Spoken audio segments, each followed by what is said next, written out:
बहुत बहुत स्वागत है आप सभी का पढ़ाई करो ऑनलाइन पर। आज की क्लास में हम BA 5 सेमेस्टर एजुकेशन के आज हम सेकंड पेपर को लेकर आ चुके हैं। एजुकेशन के सेकंड पेपर में जितने भी आपके रिपीटेड क्वेश्चन जो कि पिछले 2 वर्षों में रिपीट हुए, मैं सभी प्रश्नों को उठाकर इस मॉडल पेपर के माध्यम से आप लोग के सामने प्रस्तुत कर रहा हूं। यदि आप कोई भी सीरीज बुक नहीं लिए हो, यदि आप यही कंप्लीट वीडियो मेरा आप देख लोगे तो आप अपने एग्जाम में 80 से 85% पेपर आप इसी एक वीडियो के माध्यम से आप क्लियर करके आ सकते हो। मैंने इसका फर्स्ट पेपर ऑलरेडी मैंने कवर करा दिया, क्योंकि आपके जो फाइनल ईयर होता है जिसमें आपको 5 सेमेस्टर और आपको 6 सेमेस्टर आपको पढ़ना रहता है। इसमें प्रत्येक सब्जेक्ट आपको 2 पेपर आपको देना पड़ता है। तो एजुकेशन का आपका सेकंड पेपर, इसका फर्स्ट पेपर मैंने ऑलरेडी सोल्व कर दिया है, एक मॉडल पेपर। वीडियो के डिस्क्रिप्शन में आपको लिंक मिल जाएगा प्लेलिस्ट का एजुकेशन के, आप जाकर फर्स्ट पेपर को भी देख सकते हैं। चलेगा, ना ज़्यादा समय गवाते हुए सीधे हम आज की क्लास के माध्यम से इसी मॉडल पेपर पर हम चर्चा कर रहे हैं। सभी विद्यार्थियों से निवेदन है, हमारे चैनल पर आप फर्स्ट विजिट कर रहे हैं तो वीडियो को लाइक कर देना, साथ में चैनल को भी सब्सक्राइब कर लेना, क्योंकि मैं चैनल पर BE के ऑल सेमेस्टर के एग्जाम की तैयारी कराता हूँ, जिसके अंदर से अपने एग्जाम में आप अच्छे नंबर प्राप्त कर सकते हैं। चलेगा, पेपर आपका जो है सेम इसी प्रकार का आएगा, कोई भी चेंजेस नहीं रहेगा। 2 घंटा आपका समय मिलेगा, पूरा पेपर जो है 75 नंबर का आपका आएगा। सेकंड पेपर का आपको यहाँ से नेम देख लेना है। फर्स्ट पेपर में आपने पढ़ा है एजुकेशनल असेसमेंट, आपने पढ़ा है। सेकंड आपका जो पेपर इसमें आपको पढ़ना है एजुकेशन स्टैटिक्स, आपको पढ़ना है सांख्यिकी क्या है। सांख्यिकी के बारे में हम समझेंगे, क्योंकि पेपर आपका सांख्यिकी है तो उसी पर आधारित तो आपके इसमें से कुछ क्वेश्चन आपके आंकिक के भी आते हैं, न्यूमेरिकल क्वेश्चन आते हैं, तो उनको भी हम साथ में कराते चलेंगे। ठीक है, चलेगा। सबसे पहले मैं सेक्शन ए के प्रश्नों को सोल्व करूंगा। इसमें टोटल आपके 10 क्वेश्चन हैं। अब कुछ यूनिवर्सिटी में 5 ही क्वेश्चन पूछे जाते हैं सेक्शन ए में।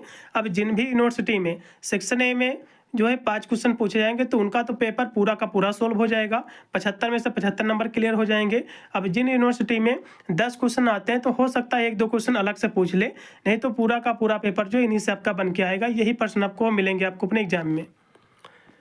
चलिए, इसका फर्स्ट पेपर देखिएगा, क्वेश्चन जो आपके स्क्रीन पे आया हुआ है, इसमें आपको सांख्यिकी पढ़ना है। तो सांख्यिकी के अंतर्गत हम, ठीक है, जो है इसके अंतर्गत जो है माध्य माध्यिका हम बहुलक पढ़ते हैं।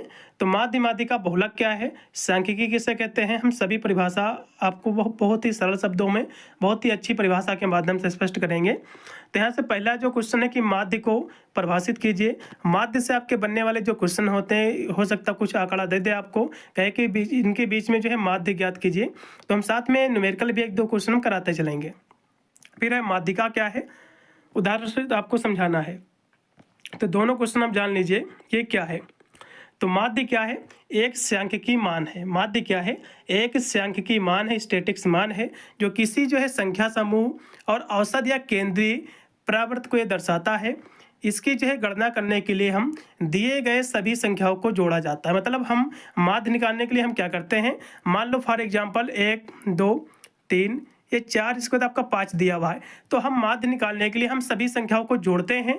पदों का योग बटे पदों की संख्या को हम समांतर माध्य कहते हैं। आपने इससे पहले भी आपने मैथ जो भी ले रखे होंगे हाई स्कूल इंटर में, उन्होंने जो है अच्छे से इसको पढ़ा होगा, उनको स्पष्ट समझ में आ भी रहा होगा। तो माध्य का सूत्र ही होता है पदों का योग बटे पदों की संख्या, इसी को हम माध्य कहते हैं। तो ये चीज़ लिखा हुआ है, इसकी हम गणना करने के लिए सभी संख्याओं को जोड़ जाता है, फिर उस योग को जो है समूह के कुल संख्याओं के से भाग दिया जाता है। ठीक है, इसे ही हम अक्सर औसत भी कहा जाता है। इसको जो है समांतर जो माध्य होता है इसको एवरेज यानी औसत भी कहा जाता है। ठीक है, चलेगा। अब यहाँ से और भी इसकी परिभाषा दी हुई है कि माध्य जो संख्याओं के एक समूह का कुल योग होता है, जिसे समूह की मौजूद संख्याओं की कुल संख्या से विभाजित किया जाता है, या जो केंद्रीय प्रवृत्त को मापने का एक सबसे आम तरीका है। अब यहाँ से इसका सूत्र देख लीजिएगा। माध्य का सूत्र होता है सभी संख्याओं का योग, मतलब जो पदों का योग बटे पदों की संख्या। फॉर एग्जाम्पल आप देखिएगा, आपको विधत आपको समझ में आएगा।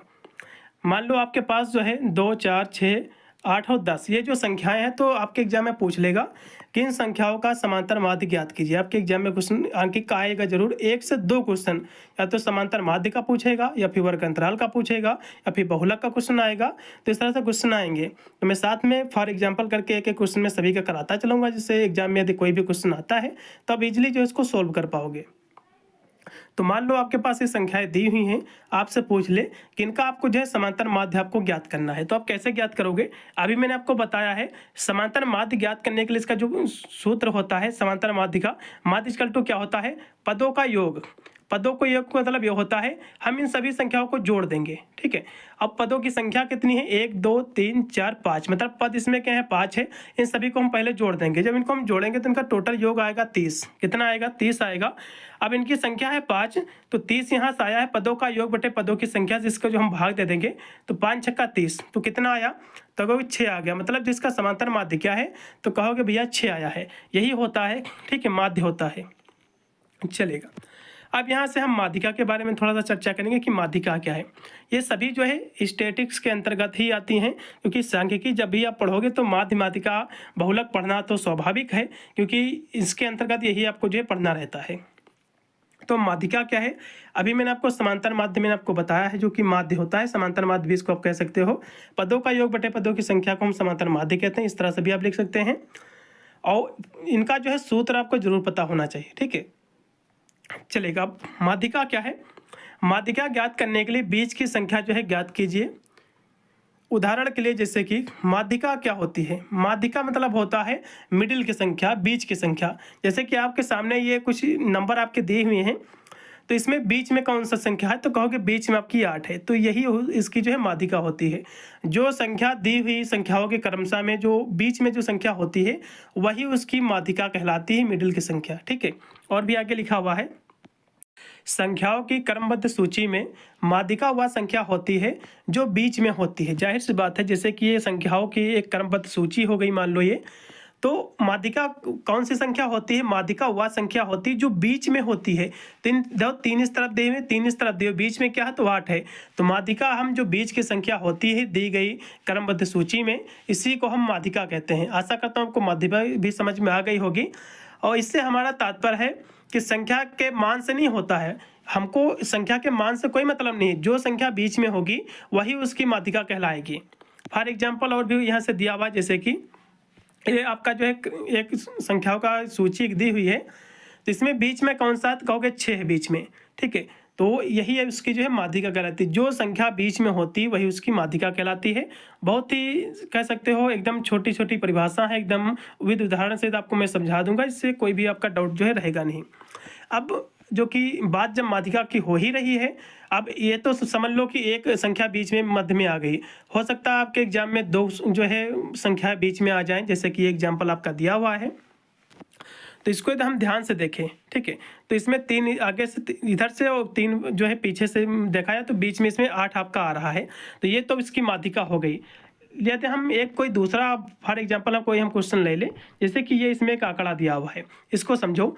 तो यहाँ से 8 है, 22 से 32, फिर 80, 87, फिर 90। यदि इसमें हम ध्यान से देखें तो 2 संख्याएं आगे हैं, फिर 2 संख्या आपके बाद में हैं, तो बीच में फिर आपकी 2 संख्याएं हो रही, तो क्या बीच में यदि 2 संख्याएं हैं तो क्या दोनों की दोनों माध्यिका होगी? नहीं, बिल्कुल भी माध्यिका नहीं होगी। यदि इस तरह से कोई भी क्वेश्चन आपके एग्जाम में बनता है कि इस तरह की यदि कोई क्वेश्चन देगा किसकी आपको माध्यिका ज्ञात करना, तो आपको क्या करना है, इसको भी समझ लो। तो आपको क्या करना है, ये जो बीच में 2 संख्याएं हैं, दोनों जो कि मिडिल में आ रही हैं, दोनों तरफ से देखा जाए, तो अब इन दोनों संख्याओं को आपको क्या करना है, दोनों को आपको ऐड कर देना है, जोड़ देना है। जब आप इन दोनों को जोड़ दोगे तो 80 और 32 होता है 112। अब 112 का आपको जो है 200 भाग दे देना है। 112 का जब आप 200 भाग दोगे तो आएगा आपका 56। तो इसकी जो है माध्यिका क्या होगी, 56 होगी, ठीक है। इसकी माध्यिका क्या होगी, 56 होगी। तो इस तरह से इसका जो है आपको फाइंड आउट आपको कर लेना है, जब 2 संख्याएं बीच में जो है मिडिल में जब हो, ठीक है। चलेगा। अब यहाँ से हम बहुलक के बारे में चर्चा करेंगे कि बहुलक क्या है। मैंने आपको माध्यिका क्या है, अब हम यहाँ से बहुलक के बारे में चर्चा करेंगे। बहुलक जैसे कि शब्द से स्पष्ट हो जा रहा है, जिसका अंक अधिक बार आया हो, ऐसा अंक जो पूरी सूची में, पूरी श्रेणी में अधिक बार आया हो, इसी को हम बहुलक कहते हैं, ठीक है। यहाँ से परिभाषा में यही चीज लिखा हुआ है कि बहुलक वह मान है जो सांख्यिकीय डेटा सेट में सबसे अधिक बार आता है, जो सबसे सामान्य प्रचलित मान होता है। उदाहरण के लिए जैसे कि आपके पास एक डेटा का एक संख्याओं का एक सेट है, जैसे कि 2 है, 3 है, 5, 5, 5, फिर आपका 6। तो इसमें बहुलक क्या है, तो बहुलक मतलब होता ऐसी संख्या जो पूरी सूची में, पूरी डेटा सेट में जो अधिक बार आई हो। तो इसमें 5 जो है 3 बार आया हुआ, तो यही इसका जो है क्या होगा, यही इसका होगा बहुलक। क्या होगा, यही इसका बहुलक होगा, ठीक है। और भी आगे हम थोड़ा सा यहाँ से आपको बताएंगे, इसको कैसे ज्ञात करते हैं भी समझ लो। आवर्ती की सबसे पहले आपको पहचान करना है, डेटा सेट के सभी मानों को आपको देखना है, ठीक है, सभी को आपको गिनना है। तो देखना कि कौन सी संख्या कितनी बार आई है, जो संख्या अधिक बार आई है वही उसकी बहुलक होगा, ठीक है। और भी यहाँ से एक एग्जांपल दिया हुआ है, जैसे कि आपका डेटा सेट एक आपका दिया हुआ है 2, 4, 5, 5, 6 और 7। तो इसमें तो हम ध्यान से देखें तो 2 क्या है, कितनी बार आया है, एक बार आया है। 4 आपका एक बार आया है, और जो है 5 आपका 2 बार आया है। तो 5 आपका 2 बार आया है और संख्याएं सभी एक एक बार आई, तो इसका बहुलक क्या होगा, तो कहोगे 5 होगा। इसका बहुलक क्या होगा, 5 होगा, क्योंकि यही जो है अधिक बार आया है, सबसे अधिक बार यही आया, इसलिए यही इसका बहुलक कहलाएगा। आशा करता हूँ आपको बहुलक भी एकदम स्पष्ट आपको हो गया होगा। अब हम आगे बढ़ेंगे, ठीक है, चलेगा। अब यहाँ से विस्तार क्या है, सांख्यिकी में विस्तार किसे कहते हैं इसको समझेंगे। फिर स्टैटिक्स क्या है, जो कि पेपर आपका स्टैटिक्स है, स्टैटिक्स किसे कहते हैं, इसकी विशेषता बताइए, इसकी अर्थ एवं परिभाषा। तो स्टैटिक्स के तो ये तो क्वेश्चन की मैं 100% की गारंटी लेता हूँ, 101% की मैं गारंटी ले सकता हूँ कि क्वेश्चन आपके एग्जाम में फंसेगा ही। तो विस्तार को समझेंगे, फिर स्टैटिक्स क्या है, फिर है मध्यमान विचलन क्या है। मध्यमान मैंने अभी आपको बताया है, अब मध्यमान विचलन क्या होता है इसको भी मैं समझाऊंगा यहाँ से। तो सबसे पहले विस्तार क्या है इसके बारे में थोड़ा सा समझ लो। विस्तार जो होता है, विस्तार को हम ध्यान से देखें तो सांख्यिकी में जो विस्तार होता है, किसी दिए गए डेटा सेट में, मान लो कोई डेटा आपका एक सेट दिया हुआ है, मान लो फॉर एग्जांपल जैसे कि ये नीचे आपका डेटा सेट आपका दिया हुआ है, जैसे कि यहाँ से जो है 10 है, 15 है, 5 है, 20 और आपका 25 है। तो इसमें सबसे पहले आप इसकी परिभाषा समझ लो, फिर यहाँ से आपको बता रहे हैं। तो इसमें कहा गया है किसी डेटा सेट में सबसे बड़े मान और सबसे छोटे मान के बीच का जो अंतर होता है, ठीक है, इसी को हम रेंज कहते हैं, विस्तार कहते हैं। डेटा के फैलाव या प्रसार के माप के रूप में इसका प्रयोग किया जाता है। इसका जो सूत्र होता है, ठीक है, विस्तार का, वो होता है सबसे बड़ा मान माइनस सबसे छोटा मान। तो जैसे कि ये आपकी एक संख्या जो दी हुई है, तो इसमें सबसे बड़ा मान कौन सा, तो कहोगे 25 है। कितना है, 25 है। सबसे छोटा मान क्या, तो कहोगे इसमें 5 है। तो यदि हम विस्तार कैसे निकाला जाता है, सबसे बड़े मान जो होता है उसमें से सबसे छोटे मान को जब आप घटा दोगे तो वो उसका जो है विस्तार कहलाएगा। तो इसको हम घटा देंगे तो कितना प्राप्त होगा हमें, तो 20 प्राप्त होगा। यही इसका विस्तार होता है, ठीक है, चलेगा। तो इसमें सबसे छोटा मान जो कि 5 था, सबसे बड़ा मान 25 था, तो यही चीज़ इसमें किया गया, घटा दिया गया, यही इसका जो है विस्तार है। अब विस्तार का प्रयोग जो है, इसका उपयोग किस लिए किया जाता है ये भी समझ लो। तो ये जो है यह बताता है कि डेटा जो है कितना फैला हुआ है, और या किसी डेटा सेट में फैलाव का सबसे सरल ये माप होती है। और इसका प्रयोग जो है डेटा विश्लेषण में किसी समूह के मूल्यों की सीमा को समझने के लिए किया जाता है। तो इस तरह से इसके बारे में आपको लिख देना है। अब यहाँ से हम स्टैटिक्स क्या है, सांख्यिकी क्या है, बहुत ही महत्वपूर्ण क्वेश्चन है, पेपर का आपका नाम ही है, इसके बारे में हम समझेंगे। तो सांख्यिकी की जब बात आती है, किसी डेटा को कलेक्ट करना, उसके बारे उसका वर्गीकरण करना। फॉर एग्जाम्पल जैसे मैं आपको समझा दूँ कि आपके गाँव में कितने लोग रहते हैं, 500 रहते हैं, 1000 रहते हैं, तो उसका कितने लोग रहते हैं उसका वर्गीकरण प्रस्तुत करना, यही एक प्रकार से ये भी आपका स्टैटिक्स ही होता है, ठीक है। तो यहाँ से इसके बारे में थोड़ा सा हम समझेंगे। सांख्यिकी को हम अंग्रेजी में स्टैटिक्स कहते हैं, और जो स्टैटिक्स जो शब्द है, ये जो कि लैटिन वर्ड स्टेटस शब्द से बना हुआ है, और इस शब्द का प्रयोग सबसे पहले राज्य विज्ञान के रूप में होता था। भारत में चावला ने अपनी पुस्तक के आंकड़ों के संग्रह में इसका वर्णन किया है। सांख्यिकी शब्द के कुछ जो है विद्वानों ने सांख्यिकी जो शब्द है इसका प्रयोग जो है एक वचन में किया है, कुछ विद्वान जो है इसका प्रयोग जो है बहुवचन में किया है। विभिन्न विद्वानों के द्वारा इसकी परिभाषाएं दी गई हैं। इसके दो भागों में इसको बांटा गया है, एक है एक वचन में, दूसरा है बहुवचन में। तो सबसे पहले हम एक वचन में इसकी जो परिभाषाओं को स्पष्ट किया है विद्वानों ने, इसको हम समझेंगे। तो यहाँ से सबसे पहले हम सांख्यिकी का मान, सांख्यिकी की परिभाषा में एक वचन में समझेंगे। तो सांख्यिकी क्या है? सांख्यिकी जो है वह विज्ञान है, वह साइंस है जो अनुसंधान के किसी क्षेत्र में, यानी अनुसंधान के शोध के किसी भी क्षेत्र में प्रकाश डालने के लिए संख्यानात्मक तत्वों के संकलन, संख्यानात्मक तत्वों का संकलन उसका करने के लिए उसका वर्गीकरण पर और जो उसका प्रस्तुतिकरण और तुलना था निर्वाचन की रीतियों से संबंधित होता है। इसी को हम सांख्यिकी कहते हैं। मतलब जो है अनुसंधान के किसी भी क्षेत्र में, ठीक है, उस पर प्रकाश डालने के लिए जो संख्यात्मक रूप से जब उसका वर्गीकरण किया जाता है किसी आंकड़े को, इसी को हम सांख्यिकी कहते हैं। फिर अगली परिभाषा ऐसे लिखी हुई है जो कि बाउले जी लिखते हैं, ये कहते हैं सांख्यिकी जो है गणनाओं का विज्ञान है। गणनाओं का मतलब होता है जैसे कि कंप्यूटर आपका गणना करता है, ठीक उसी प्रकार संख्या क्या करता है, किसी मान का गणना करना होता है। ठीक है, मान लो कितनी आबादी कहाँ रह रही है वो, या फिर उसके आंकड़े का संग्रह करना होता है। तो इस तरह से जो सांख्यिकी है गणनाओं का एक विज्ञान है। गणनाओं के अंतर्गत हम सारे जैसे कि माध्य, माध्यिका, बहुलक की सभी चीज़ों को हम गणना करते हैं। और सांख्यिकी को उचित रूप से माध्ययों का संपूर्ण विज्ञान भी कहा जाता है। सांख्यिकी वह विज्ञान है जो सामाजिक व्यवस्था को जो है संपूर्ण मानकर सभी रूपों का जो है मापन करती है। इसी को हम सांख्यिकी कहते हैं। ये भी परिभाषा बहुत ही अच्छी बाउले ने दिया है। फिर अगली परिभाषा वाडिंगटन ने लिखते हैं, ये कहते हैं सांख्यिकी जो है अनुमान तथा संभावनाओं का विज्ञान है। सांख्यिकी क्या है, एक अनुमान और जो भावनाओं का एक विज्ञान है, ये कहते हैं। अब यहाँ से हम सांख्यिकी की परिभाषा बहुवचन के रूप में कुछ विद्वानों ने अपने अपने शब्दों में स्पष्ट किया है, इसको भी समझेंगे। तो सबसे पहली परिभाषा कार्नर जी लिखते हैं, ये कहते हैं कि सम अंक मतलब सांख्यिकी किसी प्राकृतिक अथवा जो है सामाजिक घटना की माप है। मतलब कोई जो कि प्रकृति के द्वारा कोई घटना हो या फिर कोई सामाजिक घटना जो होती है उसकी जो एक प्रकार से माप होती है, उसकी गणना होती है अथवा उसका जो है अनुमान होता है। जैसे कि एक अनुमान लगाना कि कोई एरिया में, जैसे कि किसी भी आप लगा लो, किसी भी चीज़ के आप किसी भी क्षेत्र में हो सकता है अनुमान लगाना, कितने जैसे कि चोरी हो जाता है कि कितने लोग आए होंगे चोरी करने, इस तरह से अनुमान लगाना। तो इस तरह से भी हो सकता है, कोई भी जो है प्राकृतिक हो सकता है, कोई सामाजिक घटना की एक प्रकार से माप होती है। ठीक, इससे कितना नुकसान हुआ, कितने लोगों का जो है कह सकते हो काफ़ी कितने लोगों की जानें गई हैं। जैसे कि अभी बाढ़ आई थी तो काफ़ी लोगों की जानें गई, किसका कितना नुकसान हुआ। तो इन सभी एक प्रकार से इन सभी का माप होती है, उसकी गणना होती है। और अथवा जो अनुमान होता है कि कितने लोग जो है मरे होंगे, एक प्रकार का अनुमान होता है। और भी अनुमान लगाया जाता है जैसे कि सांख्यिकी की ही मदद से, जैसे कि अभी इलेक्शन का जब टाइम आता है, जब वोटिंग हो जाती है, बात के एग्जिट पोल वाले जो खुलासा करते हैं कि इस पार्टी के लोग जो है वहाँ से इनके जो है नेता जीत रहे हैं।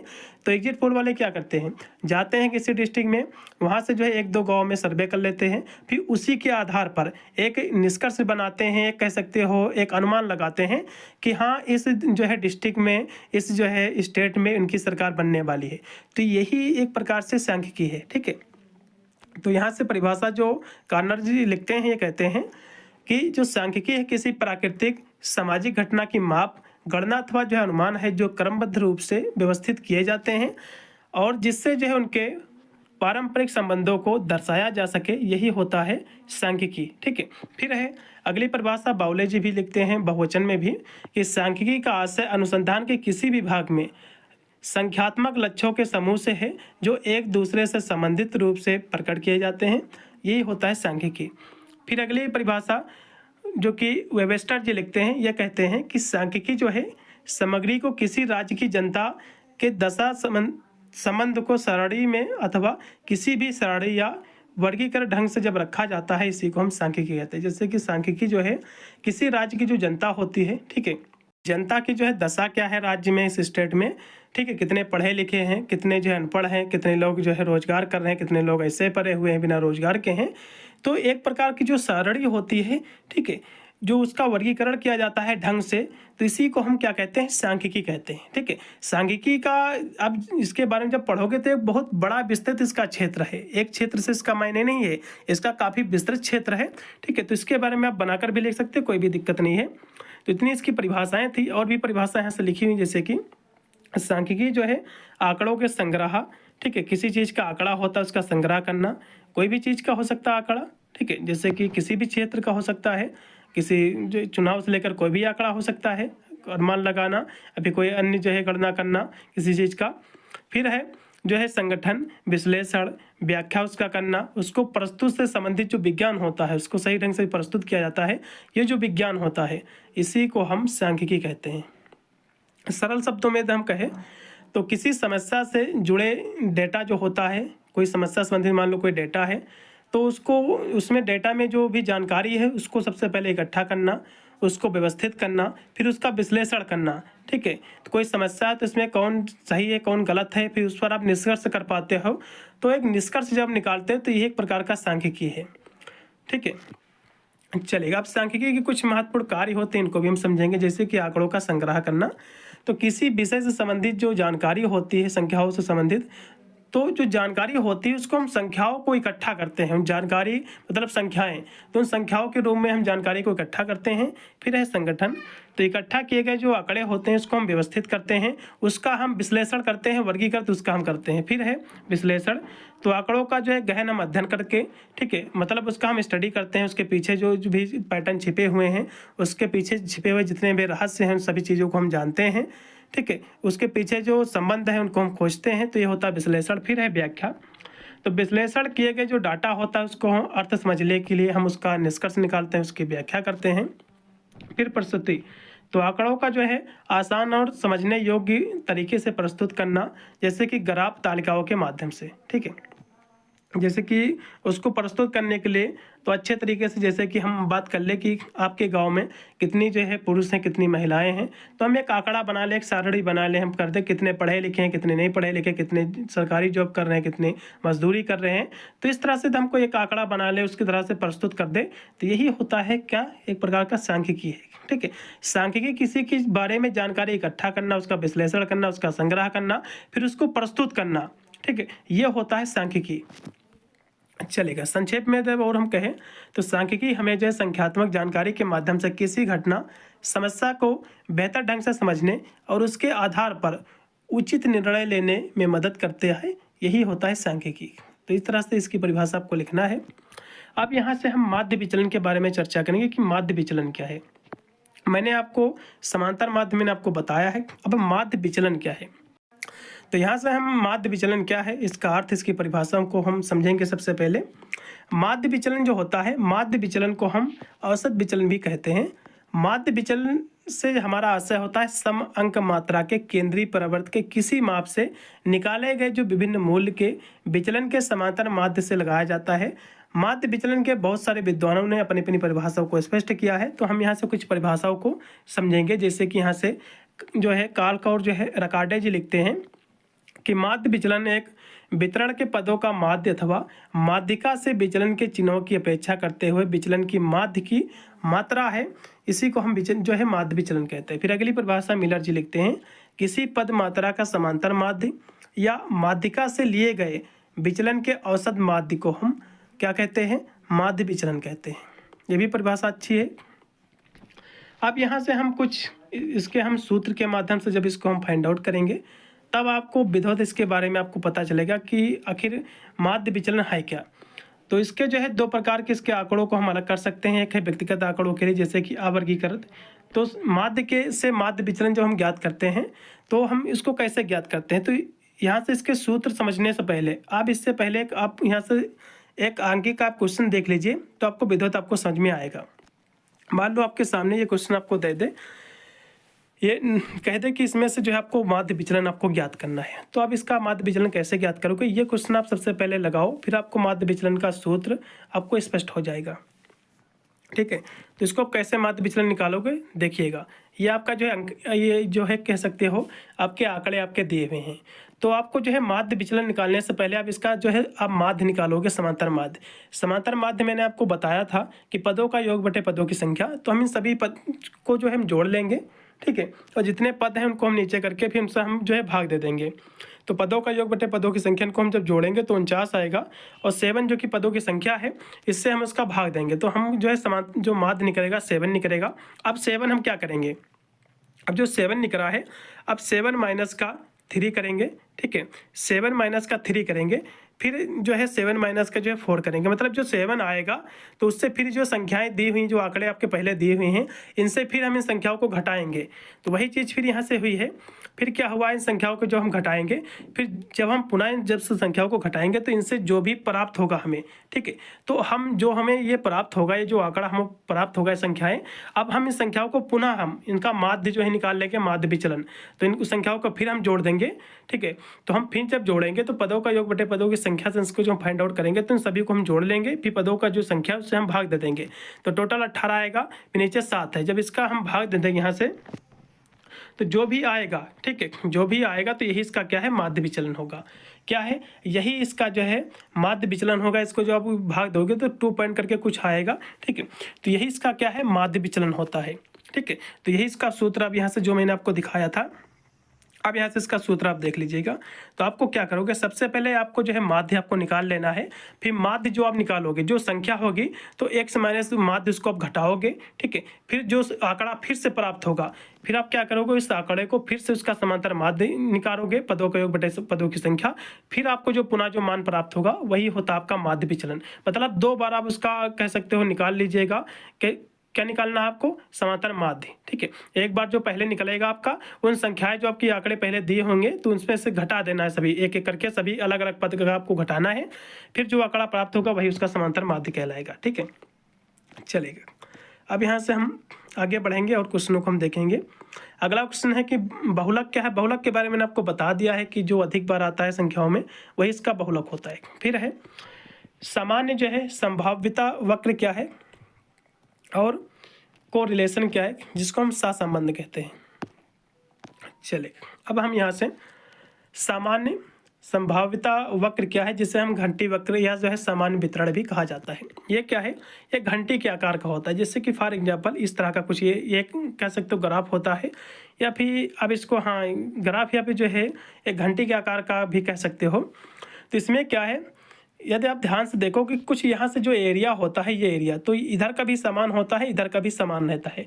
कुछ ऐसे पॉइंट होते हैं जहाँ पर ये शीर्ष ऊंचा होता नहीं, तो ये एरिया दोनों के हम तुलना कर ले तो दोनों आपस में ये इक्वल होते हैं। तो यही चीज़ इसमें कहा गया, इसलिए इसमें सामान्य शब्द का यूज हुआ है। तो सामान्य संभाव्यता जो वक्र है, जिसे हम घंटी वक्र, घंटी के आकार का है इसलिए इसे घंटी वक्र भी कहा जाता है, या जो है समान वितरण भी कहा जाता है। समान वितरण मतलब इधर की संख्याएं भी समान है, इधर की संख्याएं हम दोनों की तुलना करें तो दोनों की संख्या है, ये समान इसका वितरण है, समान इसका ग्राफ बनेगा, ठीक, उतना ही झुकाव रहेगा। आप इस तरह भी समझ सकते हैं। और जो है एक कह सकते हो एक सममित घंटी के आकार का एक ग्राफ है। ये क्या है, एक सममित घंटी के आकार का एक ग्राफ है ये, और जो दर्शाता है कि किसी डेटा सेट में अधिकांश जो मान होता है वो जो है माध्य के आसपास केंद्रित रहता है। अधिकांश इसका जो मान है, मान लो जो घंटी आपकी दी हुई है, इसका जो अधिकांश जो मान है ये क्या है, इसका जो झुकाव यहाँ जितना है इधर भी इतना है, यहाँ जितना है यहाँ इतना है। तो मतलब इसका जो झुकान होता है, जो झुकाव है, ठीक है, यदि देखा जाए ध्यान से तो कह सकते हो अधिकांश इसका जो मान है वो माध्य है, मतलब एवरेज है, मतलब आसपास केंद्रित है। जैसे जैसे दूर से मतलब जो है जैसे जैसे माध्य से दूर जाते हैं तो मानों की जो आवृत्ति होती है वो कम हो जाती है। जैसे हम इस मान की से दूर जाते हैं, जैसे कि यहाँ हम आ गए तो यहाँ पर इसका मान जो है दूर हो जाता है। या जो है मानव ऊंचाई, परीक्षा के अंक या माप त्रुटि जैसे प्राकृतिक और सामाजिक घटनाओं में यह जो है पाया जाता है। तो इस तरह से इसके बारे में आपको लिख देना है। अब इसकी विशेषता क्या है, इसके हम विशेषताओं की बात करें, जैसे कि सममित, तो वक्र के दोनों भाग जो है एक दूसरे के दड़ पर जो है प्रतिबिंब होते हैं। दड़ पर प्रतिबिंब का मतलब होता है ये इसका प्रतिबिंब होता है, ये इसका प्रतिबिंब होता है। तो जिसका जो है अर्थ होता है कि मध्य के दाएं ओर का आकार और झुकाव बाईं ओर के आकार का समान होता है। मतलब बाईं ओर का जो आकार होता है, दाईं ओर का जो झुकाव होता है दोनों तरफ का, ये दोनों का दोनों झुकाव जो है समान होता है। फिर अगली इसकी विशेषता एक शिखर, यानी जो है यूनि मॉडल। तो इसमें जो है केवल एक ही शिखर होता है जो वक्र के केंद्र में स्थित होता है, और यह जो है उस मान को दर्शाता है जिसकी संभावना सबसे अधिक होती है। मतलब एक शिखर होता है, एक चोटी होती है, तो ये जो है उस मान को दर्शाता है, संभावना जो सबसे अधिक होता है। फिर है माध्य माध्यिका बहुलक का जो है समान होना। तो सामान्य वक्र में माध्य माध्यिका जो बहुलक है एक ही बिंदु पर होते हैं जो वक्र का केंद्र होता है। फिर है असममित एक्स अक्ष के लिए, तो वक्र एक्स अक्ष के निकट तो आता है लेकिन कभी भी उसे स्पर्श नहीं करता है। फॉर एग्जाम्पल, जैसे कि कल्पना कीजिए कि एक कक्षा में छात्र द्वारा एक परीक्षा में प्राप्त अंकों का विवरण जो है सामान्य संभाव्यता वक्र के अनुसार है। जैसे कि हम यदि बात करें, एक कोई कक्षा है, उसमें आंकड़ों की हम बात करें तो उसमें से हम 10 स्टूडेंट को ले लें। किसी ने जो है 70 अंक प्राप्त किए, किसी ने 72 प्राप्त किए, किसी ने जो है कह सकते हैं 69 प्राप्त किए, किसी ने 68 प्राप्त किए हैं। तो आपको अपनी कक्षा में बहुत सारे ऐसे स्टूडेंट आपको मिल जाएंगे जिसका अंक जो है आपके आसपास ही होगा। बहुत है 5 से 6 नंबर का अंतर है, फिर 10 नंबर का अंतर। तो इस तरह से क्लास में आपको बहुत सारे आपके दोस्त मिल जाएंगे। कुछ ही ऐसे आपको स्टूडेंट मिलेंगे जिसका अंक बहुत ज़्यादा होगा या फिर बहुत कम होगा। तो यही होता है संभव जो है कह सकते हो सामान्य संभाव्यता वक्र होता है। यही चीज़ इसमें समझाया गया है। जैसे कि अधिकांश छात्र, तो इस वक्र में अधिकांश छात्र जो है औसत अंकों के जो आसपास होते हैं, मतलब अधिकांश जो छात्रों की संख्या होती है वो करीब करीब आपके होंगे, आपके अंकों के करीब करीब ही होंगे, इनकी संख्या ज़्यादा होती है, अंकों के साथ ही होंगे जो वक्र का उच्चतम बिंदु है। फिर है जो है कम संख्या के छात्र, तो बहुत कम ही ऐसे छात्र होंगे जो सबसे ज़्यादा तेज होंगे, जिसके सबसे ज़्यादा अंक होंगे, और या फिर बहुत कम उसके अंक होंगे, तो ऐसे छात्रों की संख्या बहुत कम होती है। फिर है पूछ यानी टेल्स, तो वक्र के दोनों सिरे ठीक है धीरे धीरे नीचे जाते हैं, जिसका अर्थ है कि माध्य से बहुत दूर के स्कोर प्राप्त करने वाले छात्रों की संख्या बहुत कम होती है। मतलब जो है कोई परीक्षा में जो सबसे ज़्यादा अंक प्राप्त करते हैं, जैसे कि टॉपर किया है, तो टॉपर करने वालों की संख्या बहुत ही कम होती है किसी क्लास में। ठीक है, एक क्लास में सभी तो टॉपर हो नहीं सकते, तो इनकी संख्या बहुत कम होती है, लेकिन एवरेज लोगों की संख्या ज़्यादा होती है, अभी फेल होने वालों की संख्या बहुत कम होती है। उदाहरण के लिए जैसे कि सामान्य संभाव्यता वक्र हमें यह समझने में मदद करता है कि परीक्षा के अंकों का वितरण कैसा है, अधिकांश और औसत के पास है, और बहुत ही कम अत्यधिक या कम या फिर अत्यधिक उच्च अंक प्राप्त करते हैं। मतलब परीक्षा में अधिकांश लोगों का जो औसत होता है परसेंटेज का, वो आसपास होता है सभी स्टूडेंट के, लेकिन कुछ लोग ऐसे होते हैं जो बहुत कम अंक प्राप्त होते हैं या फिर बहुत ज़्यादा अंक प्राप्त करते हैं। ठीक है, तो यही होता है सामान्य संभाव्यता वक्र। चलेगा, अब सहसंबंध क्या है, जिसको हम कोरिलेशन कहते हैं। अगला फिर है दंड आरेख क्या है और आवर्ती वितरण क्या है, हम तीनों क्वेश्चनों को भी यहाँ से हम समझेंगे। सबसे पहले सहसंबंध क्या है, इसके बारे में थोड़ा सा समझ लो। सहसंबंध एक सांख्यिकीय उपकरण है जिसका प्रयोग दो या दो से अधिक चरों के बीच संबंध जानने के लिए किया जाता है, अर्थात चरों के एक दूसरे से जो है किस हद तक जुड़ाव है। सरल शब्दों में हम समझे कि संबंधों की निकटता को जो है मापता है। उदाहरण के लिए कि जैसे कि कीमत और जो है आपूर्ति, मांग और पूर्ति, आय और जो है व्यय परस्पर जो है संबंधित होते हैं। ठीक है, तो इस तरह से हम समझे कि सहसंबंध क्या है। जैसे कि कोई संख्याएं दी हुई हैं x, y, तो एक संख्या में जब आप वृद्धि करोगे तो दूसरी संख्या में जो वृद्धि होता है, एक दूसरे से जुड़े होती हैं, इनके बीच जो संबंध होता है यही होता है सहसंबंध। उदाहरण के लिए जैसे कि कीमत और जो है आपूर्ति, तो कीमत और आपूर्ति एक दूसरे से जो है जुड़े हुए हैं। ठीक है, कीमत और आपूर्ति एक दूसरे से क्या है, जुड़े हुए। जैसे कि मांग और पूर्ति, तो किसी चीज़ की जो मांग होती है, ठीक है, तो मांग किस लिए की जाती है कि उसकी पूर्ति की जाए। तो व्यय और जो है आय, तो आय जो कि कह सकते हो आय और जो है खर्च करना, कमाना, तो एक दूसरे से पारस्परिक जुड़े रहते हैं। अब ऐसे भी समझ सकते हो। सहसंबंध की परिभाषा हम अभी आगे आपको स्पष्ट समझाएंगे, जो कि आपको विधिवत आपको समझ में भी आएगा। और भी यहाँ से कुछ परिभाषाएं हैं जो कि आप इनके जो कि बहुत सारे हमारे विद्वान हैं जो कि अपने अपने शब्दों में इसको स्पष्ट किया है। जैसे कि यहाँ से मोगेस्टन जी कहते हैं, ये कहते हैं कि जब दो या दो से अधिक समूहों, वर्गों एवं जो है सम अंक मालाओं के बीच एक निश्चित संबंध होता है, तब ऐसे संबंध को हम सहसंबंध कहते हैं। मतलब जो है जब दो या दो से अधिक समूहों के या फिर जो है वर्गों या फिर जो है सम अंक वाले, मतलब समान अंक वाले, जब किसी समूह में ठीक है एक संबंध होता है, निश्चित संबंध होता है, तो ऐसे संबंध को हम सहसंबंध कहते हैं। मतलब किसी एक समूह में तो वृद्धि होगा, x में कोई वृद्धि है तो y में भी वृद्धि हो रहा है, तो एक दूसरे से जुड़े हुआ है, ऐसा भी आप समझ सकते हो। फिर है अगली परिभाषा कि सहसंबंध जो सहसंबंध है ये दो चल राशियों में पाए जाने वाले संयुक्त संबंध की ओर जो है संकेत करता है। मतलब जो है सहसंबंध जो है ये दो चल राशियाँ, मतलब जो चलते फिरते जो राशियाँ हैं, इसमें पाया जाने वाला एक संयुक्त संबंध जो होता है। ठीक है, किसी एक चर में जब वृद्धि होती है तो दूसरे चर में भी वृद्धि हो रही है, तो इन बीच में जो संबंध दर्शाता है यही होता है सहसंबंध। फिर है सहसंबंध जो है वह अकेली संख्या है जो बताती है कि दो वस्तुएं किसी जो सीमा तक एक दूसरे से सह अस्तित्व हैं या फिर कह सकते हो सहसंबंधित हैं, तथा एक का परिवर्तन दूसरे के परिवर्तन को किस सीमा तक प्रभावित करता है। मतलब एक में किसी चीज़ में आप परिवर्तन कर रहे हो तो ये दूसरे चीज़ को कितना प्रभावित कर रहा है। मान लो किसी चीज़ का जो है कीमत बढ़ा दी जाए तो लोगों पर क्या इसका प्रभाव पड़ता है, तो किस तरह इसको प्रभावित करता है लोगों को, यही होता है सहसंबंध। एक दूसरे से कैसे जुड़े हुए हैं, कैसे प्रभावित करते हैं। फिर अगली परिभाषा यहाँ से गैरट जी लिखते हैं कि दो या दो से अधिक चल राशियों या फिर कोई घटनाओं या वस्तुओं के पारस्परिक संबंध को हम सहसंबंध कहते हैं। मतलब दो वस्तुएं हो सकती हैं या फिर कोई दो घटनाएं होती हैं या दो वस्तुएं हो सकते हैं, तो इनके बीच में जो पारस्परिक संबंध होता है, मतलब दो वस्तुएं कोई ले लो, इनके बीच में बनाने में कितना खर्चा आया या फिर अन्य कोई चीज़ देख लो कितनी इनकी जो है डिमांड है मार्केट में, तो इनके बीच में जो सहसंबंध है वही होता है, कह सकते हैं उनके बीच में जो एक पारस्पर संबंध होता है ये होता है सहसंबंध। फिर है सहसंबंध का जो उद्देश्य है दो चल राशियों में पाई जाने वाली संबंध की मात्रा का पता लगाना होता है। सहसंबंध क्या है?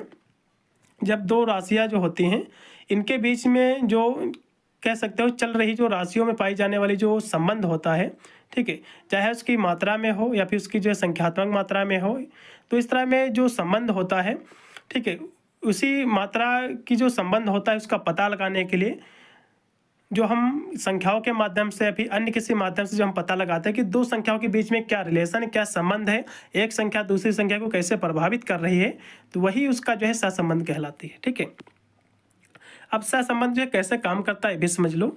धनात्मक सहसंबंध, जैसे कि जब एक चर जो है बढ़ता है, मतलब एक कोई जो वेरिएबल जब बढ़ता है तो दूसरा चर भी उसी दिशा में बढ़ता है। मान लो कोई एक चर बढ़ता है तो दूसरा चर भी जो है उसी दिशा में बढ़ता है।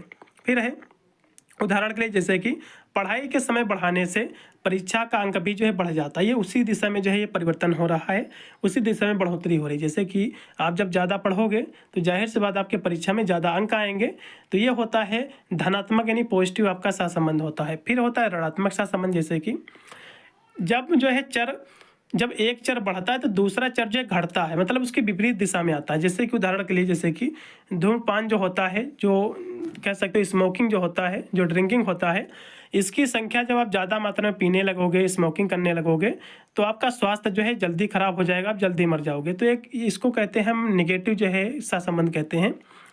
और भी एग्जाम्पल यदि हम ले, जैसे कि आप जो है मान लो आप जो है कार से आपका घर जाने में 2 घंटा समय लगता है, तो आप जब 2 घंटा आपका समय लगता है, आप मान लो 40 की या फिर 50 की स्पीड से आप जा रहे हैं, आप जब उसकी स्पीड कह सकते हो जो है 100 पर कर लो, 80 पर कर लो, और जल्दी जब पहुंच जाओ तो होता है ऋणात्मक सहसंबंध होता है। ठीक है, अब यहाँ से शून्य सहसंबंध क्या होता है? जब चरों के बीच में कोई भी स्पष्ट संबंध नहीं होता है तो ये होता है शून्य सहसंबंध।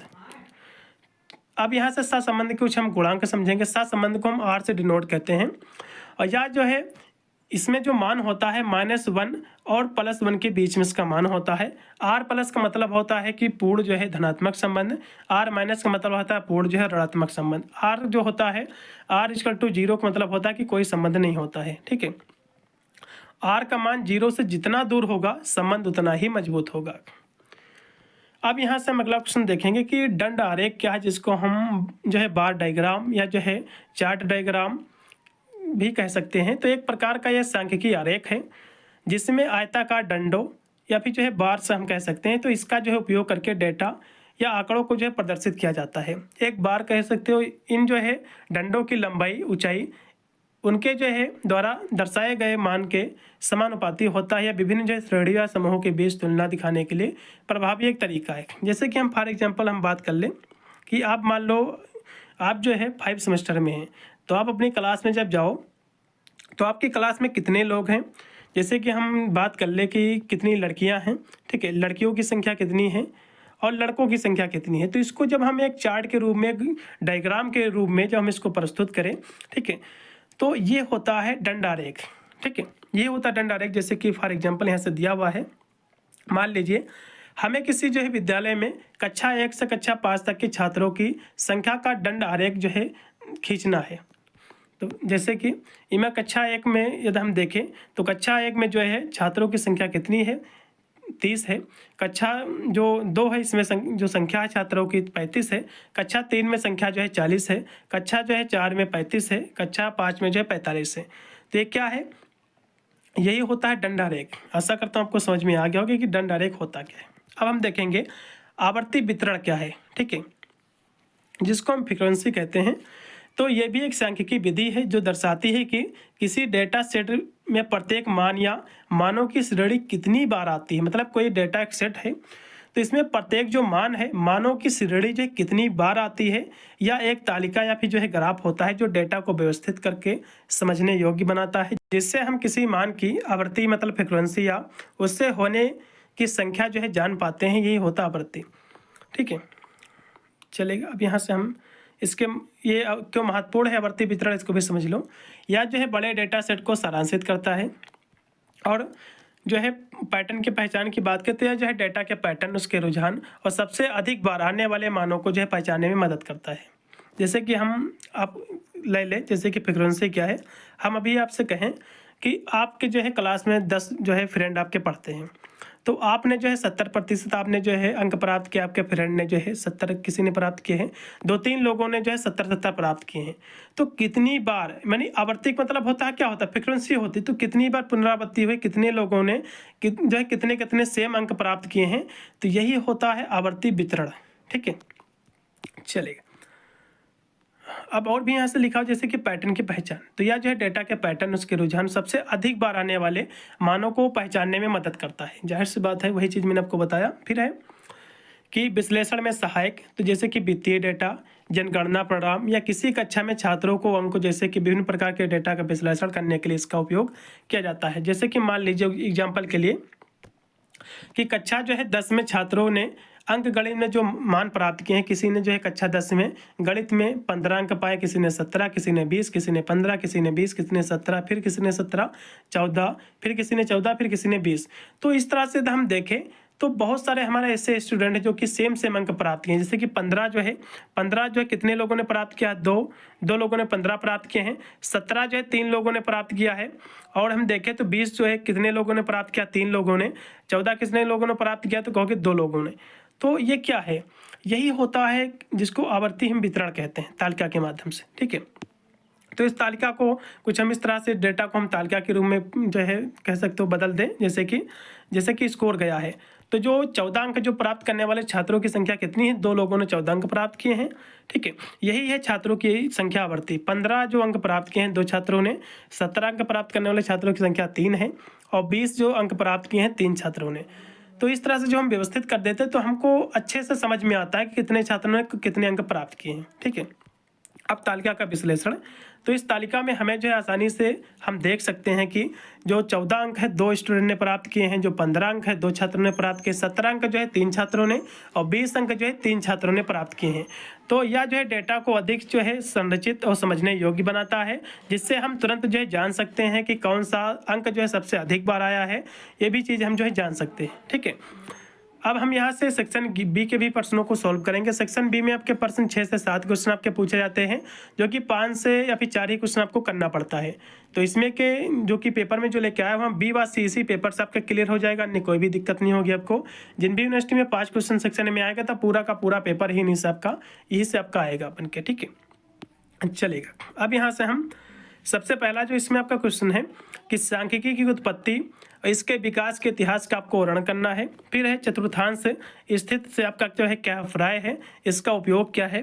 फिर अगला क्वेश्चन है कि आंकड़ों के सारणीकरण से आप क्या समझते हैं, सारणीकरण की विशेषता का भी उल्लेख कीजिए, फिर इसकी विशेषता भी बताइए।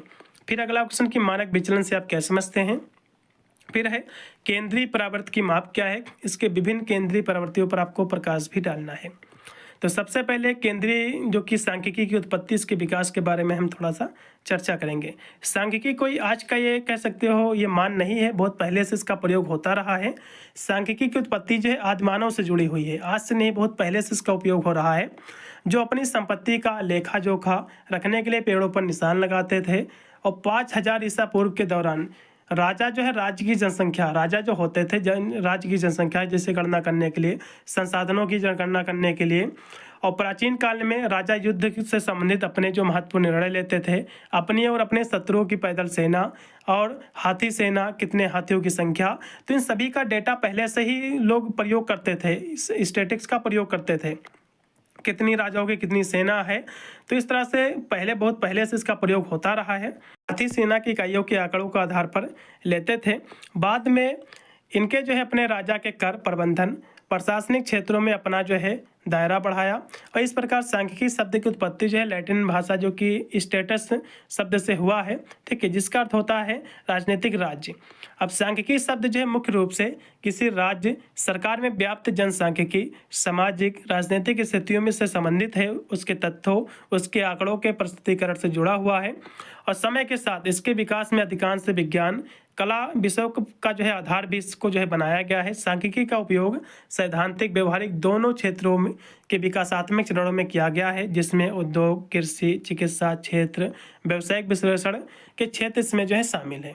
तो इसका क्षेत्र काफ़ी विस्तृत है, इसका काफ़ी क्षेत्रों में जो है इसका प्रयोग किया गया है। विज्ञान से लेकर कला के क्षेत्र में भी इसका प्रयोग है, चिकित्सा क्षेत्र और जितने भी कृषि वगैरह क्षेत्र में भी इसका प्रयोग किया गया है। और हम देखिए तो सांख्यिकी जो है आंकड़ों के संग्रह, मतलब किसी चीज़ का आंकड़ा होता है उसका संग्रह करने के लिए, उसकी जानकारी को बटोरने के लिए, कलेक्ट करने के लिए, उसका संगठन करने के लिए, उसको जो है सारांशित करने के लिए, उसको उसका जो पीछे उसकी जो जानकारी छिपी है उसको जानने के लिए, फिर उसका विवरण प्रस्तुत करने के लिए, उसका फिर विश्लेषण करने के लिए और व्याख्या करने की पद्धति से संबंधित है। और सांख्यिकी जो शब्द को समानता, संख्यात्मक तथ्यों और विधियों के रूप में जो है कह सकते हो संदर्भित किया जाता है। सांख्यिकी क्या है, इसको संख्यात्मक और तथ्यों और जो है विधियों के रूप में संदर्भित किया जाता है, इसको व्यक्त किया जाता है, यही होता है सांख्यिकी। सांख्यिकी शब्द का प्रयोग दो रूपों में होता है, एक होता है एकवचन में, दूसरा होता है बहुवचन में।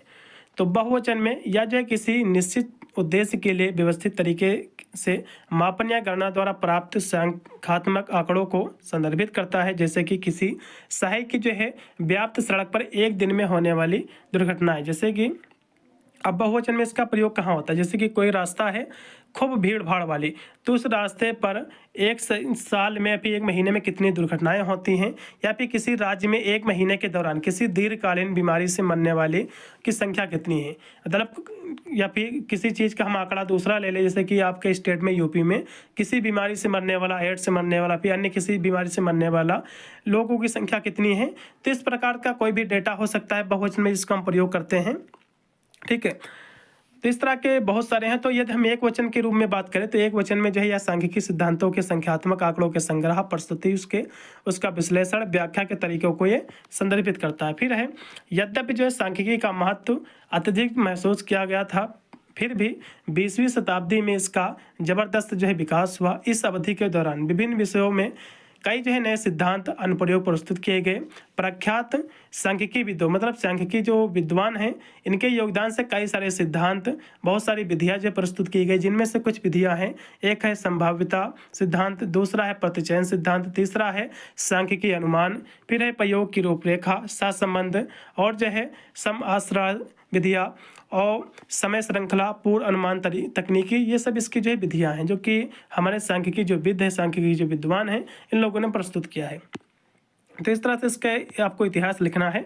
अब यहाँ से हम चतुर्थांश क्या है इसके बारे में चर्चा करेंगे। चतुर्थांश की जब बात आती है जिसके जो है 4 भाग हों, मतलब कि चतुर्थांश हमने पढ़ा होगा मैथ में, ठीक है। ये प्रथम चतुर्थांश होता है, ये द्वितीय होता है, ये आपका थर्ड होता है, ये आपका जो है फोर्थ होता है। तो चतुर्थांश के बारे में हमने पढ़ा होगा, वही चीज़ आपको यहाँ से पढ़ना है। तो चतुर्थांश को जो हम कार्तीय तल के उस जो है क्षेत्र या भाग के रूप में परिभाषित किया जाता है जो 2 अक्षों के एक दूसरे के प्रतिच्छेदन करने से प्राप्त होता है। इसका उपयोग तल के किसी बिंदु की स्थिति निर्धारित करने के लिए किया जाता है। नीचे दी गई आकृति को देखिए जिसमें एक कार्तीय तल दिखाया गया है जो 2 अक्षों द्वारा 4 चतुर्थांश में विभाजित है। अब यहाँ से एक फिगर आप देखिएगा, आपको विधुत आपको समझ में आएगा। जैसे कि ये आपका फिगर आपका दिया हुआ है, तो यही है आपका चतुर्थांश, ठीक है। ये आपका कोऑर्डिनेट आपका पहला है, ये दूसरा कोऑर्डिनेट है, ठीक है, ये आपका तीसरा है, ये आपका चौथा आपका हो जाएगा। तो ये यही होता है चतुर्थांश, यही चीज़ इसमें लिखा हुआ है। या जो है 4 चतुर्थांश वाला एक ग्राफ दिया गया है जो मूल बिंदु पर प्रतिच्छेदन करने वाले एक्स वाई जो है अक्षों के प्रतिच्छेदन द्वारा ये निर्मित है, ठीक है। तो यही आपका चतुर्थांश होता है। इस तरह से आपको जो है बनाकर एग्जाम में लिखना है, तभी आपको नंबर मिलेंगे। अब इसमें जो है जैसे कि प्रथम चतुर्थांश होता है, इसमें सभी मान जो है प्लस प्लस होते हैं दोनों। इसमें जो है क्या होता है, यहाँ से इसके हम मान और भी आगे हम समझेंगे। जैसे कि इसमें दिया हुआ है कि एक्स और वाई अच्छा जो है कार्तीय तल को 4 ग्राफों द्वारा विभक्त किया जाता है। प्रथम आपका जो चतुर्थांश होता है या जो है ऊपरी कोने पर जो है स्थित होता है। ऊपरी कोने मतलब ये जो है ऊपरी कोने इस कोने पर स्थित होता है प्रथम वाला। तो इसमें जो होता है, इसमें जो है एक्स और वाई दोनों क्या होते हैं, पॉजिटिव होते हैं। इसमें एक्स और वाई जो है दोनों के दोनों धनात्मक होते हैं। द्वितीय की हम बात करें, द्वितीय जो चतुर्थांश होता है, दूसरे चतुर्थांश में क्या होता है, इसमें जो है ये जो है दूसरे कोने पर स्थित होता है, लेकिन इसमें जो एक्स है ये ऋणात्मक होता है। पहला वाला माइनस होता है, दूसरे वाला प्लस होता है। फिर है तीसरा चतुर्थांश, इसमें क्या होता है, या जो है तल नीचे जो है बाएं कोने पर स्थित होता है। इसमें जो है एक्स वाई जो होते हैं ये दोनों माइनस होते हैं। एक्स वाई ये क्या होते हैं, ये दोनों के दोनों क्या होते हैं, ऋणात्मक होते हैं। फिर है चौथा इसमें का चतुर्थांश, चौथा जो होता है ये वाला, ये चौथा आपका, इसमें दोनों मान क्या होते हैं, इसमें दोनों मान क्या होते हैं, तो कहोगे पहला जो मान होता है वो आपका धनात्मक होता है, पहला पॉजिटिव होता है, दूसरा आपका माइनस होता है। ठीक है, ध्यान दें कि चतुर्थांशों को जो है वामावर्त दिशा में क्रमांकित किया गया है, और वह जो है बिंदु जहाँ एक्स वाई अक्ष जो है मिलते हैं तो वहाँ के मूल बिंदु जो है कहलाते हैं। मूल बिंदु जो होते हैं एक्स वाई के 0,0 होते हैं। ठीक है, यहाँ से हम आंकड़ों का सारणीकरण क्या है, सारणी का मतलब होता है सारणीकरण उसका करना। तो अव्यवस्थित आंकड़ों को पंक्तियों और स्तंभों में जो है व्यवस्थित करके एक तालिका, एक टेबल के रूप में प्रस्तुत करने की प्रक्रिया को हम आंकड़ा का जो है सारणीकरण कहते हैं। जैसे कि हम अभी बात कर ले कि कोई आंकड़ा हम दे दें पंक्तियों के रूप में व्यक्त करना। ठीक है, तो इसमें हम जो है ले लें, जैसे कि किसी चीज़ का हम आंकड़ा ले सकते हैं, जैसे कि जो है लड़के और लड़कियों का आंकड़ा भी ले सकते हैं, किसने जो है किस विषय में कितने अंक प्राप्त किए हैं, इस तरह से भी ले सकते हैं। या फिर हम जो है गांव में किसी ले सकते हैं, उसके साक्षरता स्तर का हम ले सकते हैं, कितने लोग पढ़े लिखे हैं, कितने जो है अनपढ़ हैं, इस तरह से भी हम एक सारणी बना सकते हैं। तो जब सारणी के रूप में किसी आंकड़े को जब व्यक्त किया जाता है, यही होता है सारणीकरण। ठीक है, तो यहाँ से हम समझेंगे। ठीक है, तो यहाँ से कुछ एग्जांपल ले लो, जैसे कि हम बात कर ले कि मान लीजिए एक स्कूल में 3 कक्षा है, कक्षा 1, कक्षा 2, कक्षा 3। तो इसमें जो है लड़के और लड़कियों की संख्या का एक कच्चा डेटा है। जैसे कि हम बात कर ले कि कक्षा 1 में जो है 20 जो है लड़के हैं और 25 लड़कियां हैं, कक्षा 2 में 22 लड़के हैं, 23 लड़कियां हैं, कक्षा 3 में 18 लड़के हैं और 20 जो है लड़कियाँ हैं। तो इसको जब हम एक कह सकते हो इस तरह से हम व्यक्त कर ले एक सारणी के रूप में, जैसे कि यहाँ पे सारणी दी हुई है। तो कक्षा 1 में जो लड़कियों की कक्षा, यहाँ से आप कक्षा डालेंगे, फिर यहाँ से लड़कों की संख्या, फिर लड़कियों की संख्या। तो कक्षा 1 में जो है लड़कों की जो संख्या है 20 है, लड़कियों की संख्या 25 है। कक्षा 2 में लड़कों की संख्या 22 है, लड़कियों की संख्या 23 है। और कक्षा 3 में जो है लड़कों की संख्या 18 है, लड़कियों की संख्या जो है कितनी है, 20 है। तो इस तरह से जब हम किसी चीज़ को, किसी आंकड़े को स्टैटिस्टिक्स में जब हम सारणी के रूप में जब व्यक्त करते हैं, इसी को हम जो है क्या कहते हैं, आंकड़ों का सारणीकरण कहते हैं, सिंपल सी परिभाषा। ठीक है, चलेगा। तो इसमें जो है प्रत्येक कक्षा में लड़कों लड़कियों की संख्या और कुल लड़कों कुल लड़कियों की संख्या जोड़ने पर और लड़कों लड़कियों की संख्या की तुलना करना जो इससे आसान होता है कि किस कक्षा में कितने लड़के हैं, कितनी लड़कियां हैं। फिर हम अगला क्वेश्चन देखेंगे कि मानक विचलन क्या होता है, इसके बारे में हम समझेंगे। मानक विचलन चलेगा। तो मानक विचलन क्या है, डेटा के फैलाव या प्रसार का एक माप होता है। कोई मान लो डेटा है तो उसका कितना फैलाव है, कितना उसका प्रसार है, उसकी एक माप होती है, जो यह जो है बताता है कि जो डेटा है, जो माध्य है, उसका औसत यानी औसतन वो जो है कितनी दूरी पर है। ठीक है, एक जो है कम मानक विचलन का अर्थ है कि डेटा जो है माध्य के बहुत करीब है। जब एक उच्च मानक विचलन का अर्थ होता है कि डेटा का मान जो है बड़ी सीमा में जो है फैला हुआ, मतलब कोई डेटा यदि नज़दीक ही फैला हो तो इसका मतलब होता है कि उसका डेटा का मान क्या है, कम है, बहुत जो है करीब है उसके। जब मान जब उच्च होता है तो डेटा मतलब जो है काफ़ी दूर तक फैला हुआ है। तो एग्जाम्पल के माध्यम से समझो, जैसे कि मान लीजिए कि आपके पास जो है एक कक्षा में जो है छात्रों द्वारा गणित में जो अंक प्राप्त करने का एक सेट है। आपकी कक्षा में मान लो आपकी जो है 5 फ्रेंड है, 5 जो है स्टूडेंट हैं, उन्होंने औसतन जो है कितने अंक प्राप्त किए, किसी ने 70, किसी ने 75, किसी ने 80 प्राप्त किए, किसी ने 85, किसी ने 90 प्राप्त किए। तो आप इसका औसत माध्य आप कैसे निकालोगे? औसत माध्य मैंने आपको शुरुआत में बताया था, पदों का योग बटे पदों की संख्या। तो इन सभी को हम जोड़ लेंगे, कितने पद है उससे हम इसका भाग दे देंगे। तो टोटल इससे आएगा 400। इसमें टोटल कितने हैं स्टूडेंट हैं, कहोगे 5 हैं, तो 5 इसका जब भाग दे देंगे तो 80 आएगा। तो इनके माध्य क्या है, तो कहोगे 80 है। और हम क्या करेंगे, अब जो 80 आया है इन सभी संख्याओं से हम जो है 80 में से इन सभी संख्या को एक एक करके हम घटा देंगे। जैसे कि 80 माइनस का हम 70 पहले करेंगे। ठीक है, 70 करेंगे, जो आएगा इधर हम करके लिख देंगे, 10 आया। फिर हम दूसरा करेंगे 80 माइनस 75 करेंगे। ठीक है, जैसे कि यहाँ से नीचे दर्शाया गया है।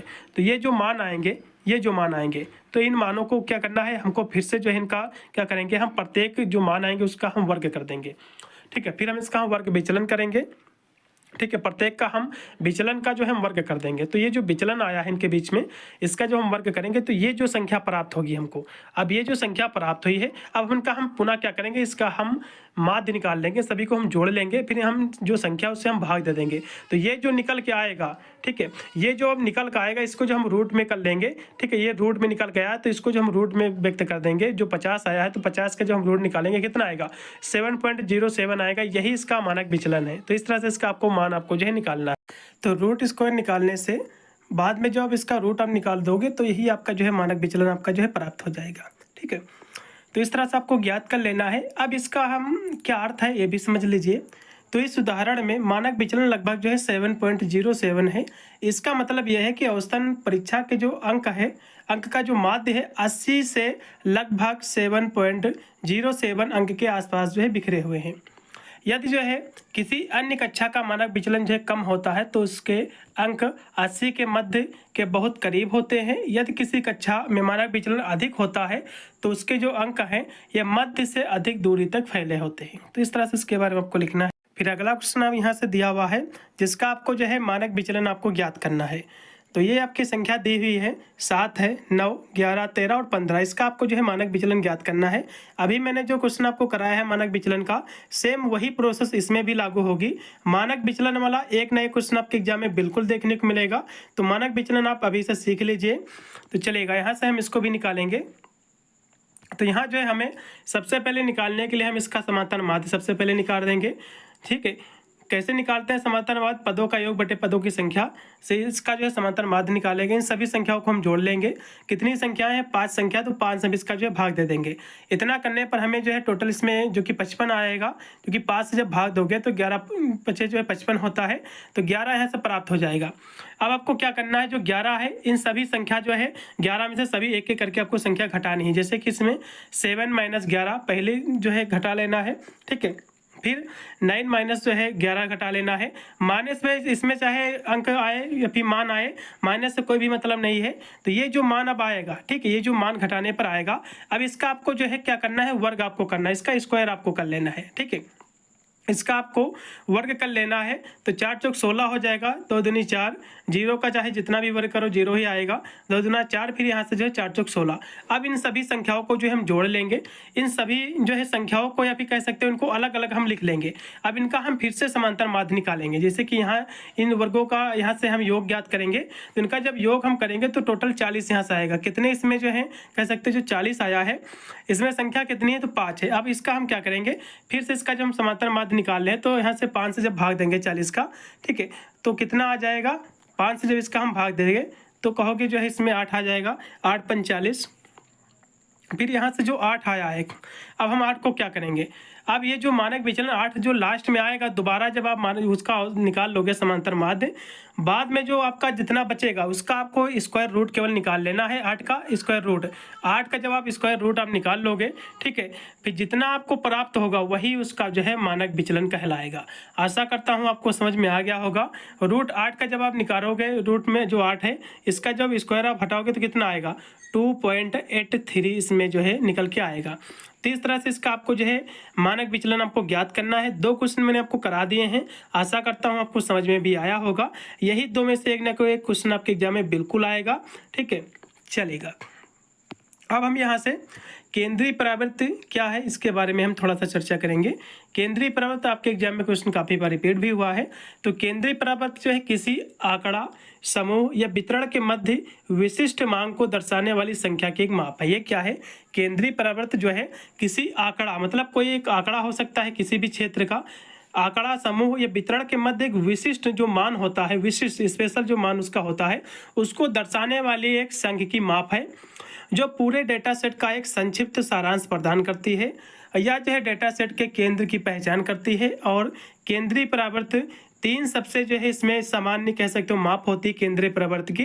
तो केंद्रीय परावर्त के हम अंतर्गत हम माध्य माध्यिका जो है बहुलक की हम चर्चा करते हैं। इन्हीं के जो है माध्यम से हम माप निकालते हैं, आंकड़ों का जो है हम कह सकते हो वर्गीकरण करते हैं। तो माध्य माध्यिका बहुलक के बारे में मैंने शुरुआत में ही मैंने करा रखा है, इसमें इतना बताने की भी जरूरत नहीं है, लेकिन फिर भी यहाँ से हम थोड़ा सा इस पर चर्चा करेंगे। ठीक है, तो केंद्रीय परावर्त के विभिन्न इसके माप हैं, ठीक है, मेजरमेंट हैं, जैसे कि माध्य। तो माध्य क्या है, पदों का योग बटे पदों की संख्या को हम माध्य कहते हैं। माध्य को हम समांतर माध्य के माध्यम से हमने हाई स्कूल, इंटर में मैंने पढ़ा भी होगा, सभी लोगों ने पढ़ा होगा। ठीक है, तो यहाँ से माध्यिका है पदों का योग, पदों की संख्या को हम समांतर माध्य कहते हैं, सिंपल सी परिभाषा। ठीक है, जैसे कि इसमें उदाहरण के लिए दिया हुआ है 1 2 3 4 5। अब इन सभी का योग कर लेंगे, कितनी इसमें टोटल संख्या है, कहोगे 5 है, तो 5 से जो है हम इसका भाग दे देंगे, तो जितना हमें प्राप्त होगा, ठीक है, वही हमारा क्या कहलाएगा, वही होता है समांतर माध्य। ठीक है, अब इसका उपयोग किस लिए होता है, यह केंद्रीय परावर्त का सबसे अधिक इस्तेमाल किया जाने वाला एक माप है, लेकिन ठीक है आउटलायंस जिसको कह सकते हैं अत्यधिक या छोटे मान से प्रभावित हो सकता है। फिर है माध्यिका। क्या है माध्यिका का मतलब होता है जो बीच में होता है, मिडिल में जो होता है। माध्यिका किसी डेटा सेट या फिर डेटा का वह मान होता है जो उसे क्रमबद्ध करने पर ठीक बीच में जो आता है। ठीक है, दो भागों में किसी संख्या को विभाजित करने पर, मान लो कोई डेटा सेट आपका दिया हुआ है एग्जाम्पल के लिए 1 2 3 4 5, तो इसमें बीच में 3 आपका आ रहा, तो यही इसकी माध्यिका होती है। जो अंक बीच में आता है वही उसकी जो है माध्यिका होती है, सिंपल सी परिभाषा। ये तो हो गई है, हो सकता है बीच में 2 अंक आ जाएं, जैसे कि फॉर एग्जांपल लिखा है आपका 1 2 3 4 5 और आपका जो है 6 दिया हुआ है। अब 2 इधर से हैं आगे, 2 पीछे से, तो मतलब बीच में मिडिल में 2 अंक आ रहे हैं। अब इसका आप जो है कैसे माध्यिका निकालोगे, तो इस तरह से माध्यिका निकालने के लिए आपको इन दोनों बीच की संख्याओं को आपको जोड़ देना है, 3 + का 4 कर देना है, कितना हो जाएगा, तो 4 3 7 हो जाएगा। अब इसका 2 से आपको भाग दे देना है। ठीक है, 7 का आप जब 2 से भाग दे दोगे तो निकल के आएगा 3.5, तो यही इसका क्या होगा, माध्यिका होगी। ठीक है, तो इस तरह से आपको ज्ञात करना है।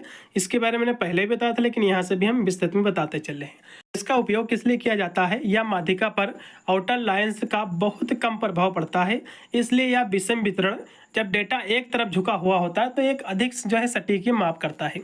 अब यहाँ से हम बहुलक के बारे में चर्चा करेंगे। बहुलक मतलब कोई भी आपकी सूचीबद्ध को एक श्रेणी दे दे, ठीक है, जिसमें संख्या एक वही संख्या बार बार जब पुनरावृत्ति उसकी होती है, वही संख्या एक से अधिक बार जब उसी श्रृंखला में दी हुई, तो वही आपकी बहुलक होती है। वही अंक अधिक बार हो, बहुलक।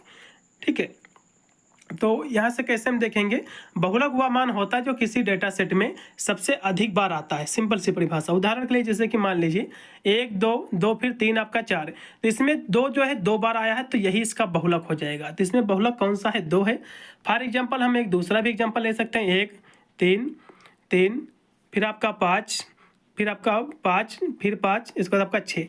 तो बहुलक इसमें जो है 3 नहीं होगा, बल्कि इसमें 5 बहुलक होगा। जिसकी संख्या सबसे ज़्यादा होगी वही जो है उसका बहुलक कहलाएगा। ठीक है, चलेगा। अब इसका उपयोग किस लिए किया जाता है, इसका उपयोग जो है मुख्य रूप से श्रेणीबद्ध जो है डेटा, जैसे कि सबसे पसंदीदा रंग हो गया, या फिर जो है ऐसे डेटा के लिए किया जाता है जिनके जो है गणितीय अर्थ नहीं होते हैं, जिन्हें जिप कोड कहा जाता है। ठीक है, ये माप जो है डेटा सेट के केंद्र का वर्णन करने के लिए उपयोग किए जाते हैं, जिससे शोधकर्ता के डेटा के बारे में त्वरित जानकारी जो है मिलती है। तो इस तरह से इसके बारे में आपको लिख देना है। अब यहाँ से और भी क्वेश्चन दिया, जैसे कि वर्ग अंतराल क्या है, सांख्यिकी में इसका क्या महत्व है, क्या इसका इंपॉर्टेंट है। फिर अगला इसमें है कि सामान्य संभाव्यता वक्र क्या है, इसकी महत्वपूर्ण विशेषताओं पर भी आपको प्रकाश डालना है। तो हम यहाँ से हम दोनों क्वेश्चन कराए दे रहे हैं। वर्ग अंतराल के बारे में मैंने अभी इससे पहले भी कराया था, लेकिन यहाँ से भी देख लीजिए। ठीक है, वर्ग अंतराल क्या है, वर्ग अंतराल एक सांख्यिकी शब्द है जो आवर्ती वितरण में डेटा के एक समूह या श्रेणी की संख्यात्मक चौड़ाई को दर्शाता है, या जो है उच्च वर्ग सीमा और निम्न वर्ग सीमा के बीच का अंतर होता है। अब वर्ग अंतराल का सूत्र क्या होता है ये समझ लो। वर्ग अंतराल जो होता है, ठीक है, सबसे जो है उच्च मान होता है, उच्च मान मतलब सबसे ऊंची संख्या, सबसे बड़ी संख्या माइनस सबसे छोटी संख्या, सबसे बड़ी संख्या माइनस सबसे छोटी संख्या, इसी को हम वर्ग अंतराल कहते हैं। सिंपल सी परिभाषा, जैसे कि फॉर एग्जांपल लिखा हुआ है, यदि कोई मान लो वर्ग दिया हुआ है 10 से 20 का वर्ग, अब ऐसे भी समझ सकते हो। तो इसमें जो है जो निम्न सीमा क्या है, कहोगे 10 है, इसमें उच्च सीमा क्या है, 20 है। तो इसके बीच में जो हम वर्ग अंतराल निकालेंगे, तो इसमें 20 से जो है बड़ी संख्या से हम छोटी संख्या जब घटाएंगे तो कितना प्राप्त होगा, तो कहोगे 10 आएगा, यही इसका वर्ग अंतराल होगा। ठीक है, फॉर एग्जाम्पल हम दूसरा भी शब्द ले सकते हैं, जैसे कि हम शब्द यूज कर ले 5 माइनस का जो है 15, तो इसमें सबसे बड़ी संख्या 15 से जब हम 5 घटा लेंगे तो बचेगा 10, यही इसका वर्ग अंतराल होता है। ठीक है, अब यहाँ से इसकी हम परिभाषा, कुछ इसके कार्य को हम समझ लेंगे। जैसे कि संख्यात्मक चौड़ाई, तो यह किसी भी वर्ग की कुल संख्यात्मक चौड़ाई ये होती है। और आंकड़ों का समूहीकरण, इसकी विशेषता है जैसे कि जब आंकड़े बहुत बड़े होते हैं तो उन्हें वर्गीकृत समूहीकृत करने के लिए वर्ग अंतराल का उपयोग किया जाता है, ताकि उन्हें समझना, उनका विश्लेषण करना जो है काफ़ी आसान हो जाता है। फिर है उदाहरण के लिए जैसे कि एक वर्ग अंतराल, ठीक है, 0 से लेकर 10 का वर्ग अंतराल है। तो इसका मतलब ये है कि इसमें जो 0 है ये निम्न सीमा है। 0 क्या है, 0 से 10 तक के सभी मान इसमें शामिल हैं जी, ठीक है। और जिसमें 0 जो है निम्न सीमा है और 10 जो है सबसे उच्च सीमा है। फिर अगला दिया हुआ है इसके बाद 11 से जो है 20 तक, फिर 21 से 30 तक दिया हुआ है। ये सब इसमें जो है इसके उदाहरण होते हैं। अब वर्ग अंतराल का सूत्र क्या, अभी मैंने आपको बताया, वर्ग अंतराल इक्वल होता है उच्च सीमा माइनस जो होता है निम्न वर्ग सीमा, ठीक है। जैसे कि फॉर एग्जांपल यहाँ से मान लीजिए कि इसमें 15 माइनस 25 दिया हुआ है, तो इसमें जो निम्न है, निम्न सीमा क्या है, यह आपका 15 है निम्न, और बड़ी संख्या इसमें कौन सी कहोगे, 25 है। तो बड़ी संख्या से हम छोटी संख्या को घटा लेंगे। जब छोटी संख्या को हम घटा लेंगे तो हमें कितना प्राप्त होगा, 25 माइनस जो है 15 इक्वल टू 10 आएगा। तो ये 10 क्या है, यही वर्ग अंतराल है, सिंपल सी परिभाषा, ठीक है, चलेगा। अब यहाँ से हम सांख्यिकी के कुछ हम महत्व समझ लेंगे जो कि एग्जाम में पूछा जाता है। तो सांख्यिकी का जो महत्व है, डेटा को जो है समझाना। तो सांख्यिकी जो है बड़ी मात्रा में डेटा को जो है संक्षिप्त, समझने योग्य जो है सारांशों में प्रस्तुत करती है, जिससे जो है रुझानों, पैटर्न को जो है पहचानना आसान हो जाता है। फिर इसके हम महत्व की बात के निर्णय लेना, तो व्यवसायी, वैज्ञानिक, राजनेता और अन्य सांख्यिकी विश्लेषण का उपयोग जोखिम को कम करने, डेटा संचालन, सूचित जो है निर्णय लेने के लिए जो करते हैं। तो इसका जो निर्णय बहुत क्षेत्रों में किया जाता है, जैसे कि व्यवसाय के क्षेत्र में वैज्ञानिक लोग भी इसका प्रयोग करते हैं। जो राजनेता वगैरह हैं जनगणना करने के लिए, वोट बैंक, या फिर कह सकते हो जैसे कि जो भी वोटिंग होती है उसकी गणना कर ले कितने प्रतिशत वोट पड़े, तो इस तरह से, और कौन सी जो है पार्टी जीत रही है। तो इस तरह से डेटा का विश्लेषण करने के लिए सभी न्यूज वगैरह भी इसी का सहारा लेते हैं, ठीक है। फिर है भविष्यवाणी करना, तो सांख्यिकी मॉडल और निष्कर्ष का उपयोग भविष्य के परिणामों, जैसे कि बिक्री, चुनाव के नतीजे, तो जैसे कि बिक्री और चुनाव के नतीजे, तो चुनाव के नतीजे जैसे कि आपने देखा होगा कि वोटिंग हो जाती है, फिर न्यूज़ चैनल वाले ऐसे ही जो है एग्जिट पोल दिखाने लगते हैं कि वहाँ से ये पार्टी जीत रही है, और इनकी एग्जिट पोल एग्जैक्ट साबित होती भी है करीब करीब सही। ऐसा कैसे करते पता है, ये सब लोग जो है मीडिया वाले एक जाते हैं सभी डिस्ट्रिक्ट में, सभी लोगों से नहीं मिलते हैं, डिस्ट्रिक्ट में, एक डिस्ट्रिक्ट में जाते हैं, 2-3 गाँव का ये भ्रमण करते हैं, सर्वे करते हैं, उसी के आधार पर एक निर्णय ले लेते हैं, एक निष्कर्ष निकालते हैं कि हाँ ये पार्टी उस डिस्ट्रिक्ट से इतनी सीटें उसकी जीत रही है, तो उसके आधार पर एक आंकड़ा लगा लेती है, ठीक है। और किसी जो है दवा के प्रभाव की भविष्यवाणी करने के लिए भी इसका उपयोग जो है किया जाता है। फिर है अनुसंधान में सहायता, तो प्राकृतिक और सामाजिक विज्ञान में सांख्यिकी का उपयोग प्रयोग में प्राप्त डाटा का विश्लेषण करने या निर्धारण करने के लिए किया जाता है कि नई दवा या प्रक्रिया कितनी प्रभावी है, ठीक है। फिर है तुलना करना, तो सांख्यिकी जो है विभिन्न समूहों या समग्र अवधियों के बीच जो है डेटा की तुलना करना आसान बनाती है, जैसे कि अलग अलग क्षेत्रों में ग्राहकों की संख्या की तुलना करना।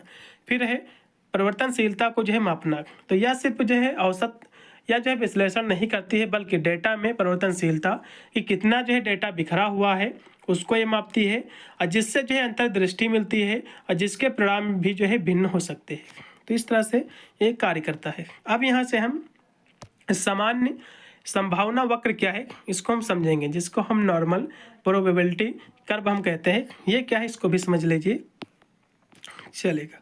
सामान्य संभावना वक्र क्या है, इसकी हम परिभाषा को यहाँ से समझेंगे। तो किसी भी समूह के किसी भी चर पर प्राप्त प्राप्तांक, मतलब जो है किसी भी समूह या किसी भी चर पर जो प्राप्तांक होता है प्रायः औसत मध्यमान की ओर जो झुके होते हैं, मतलब इनका जो प्राप्तांक होता है वे औसत की ओर झुके रहते हैं, एवरेज की ओर जो झुके रहते हैं, ठीक है।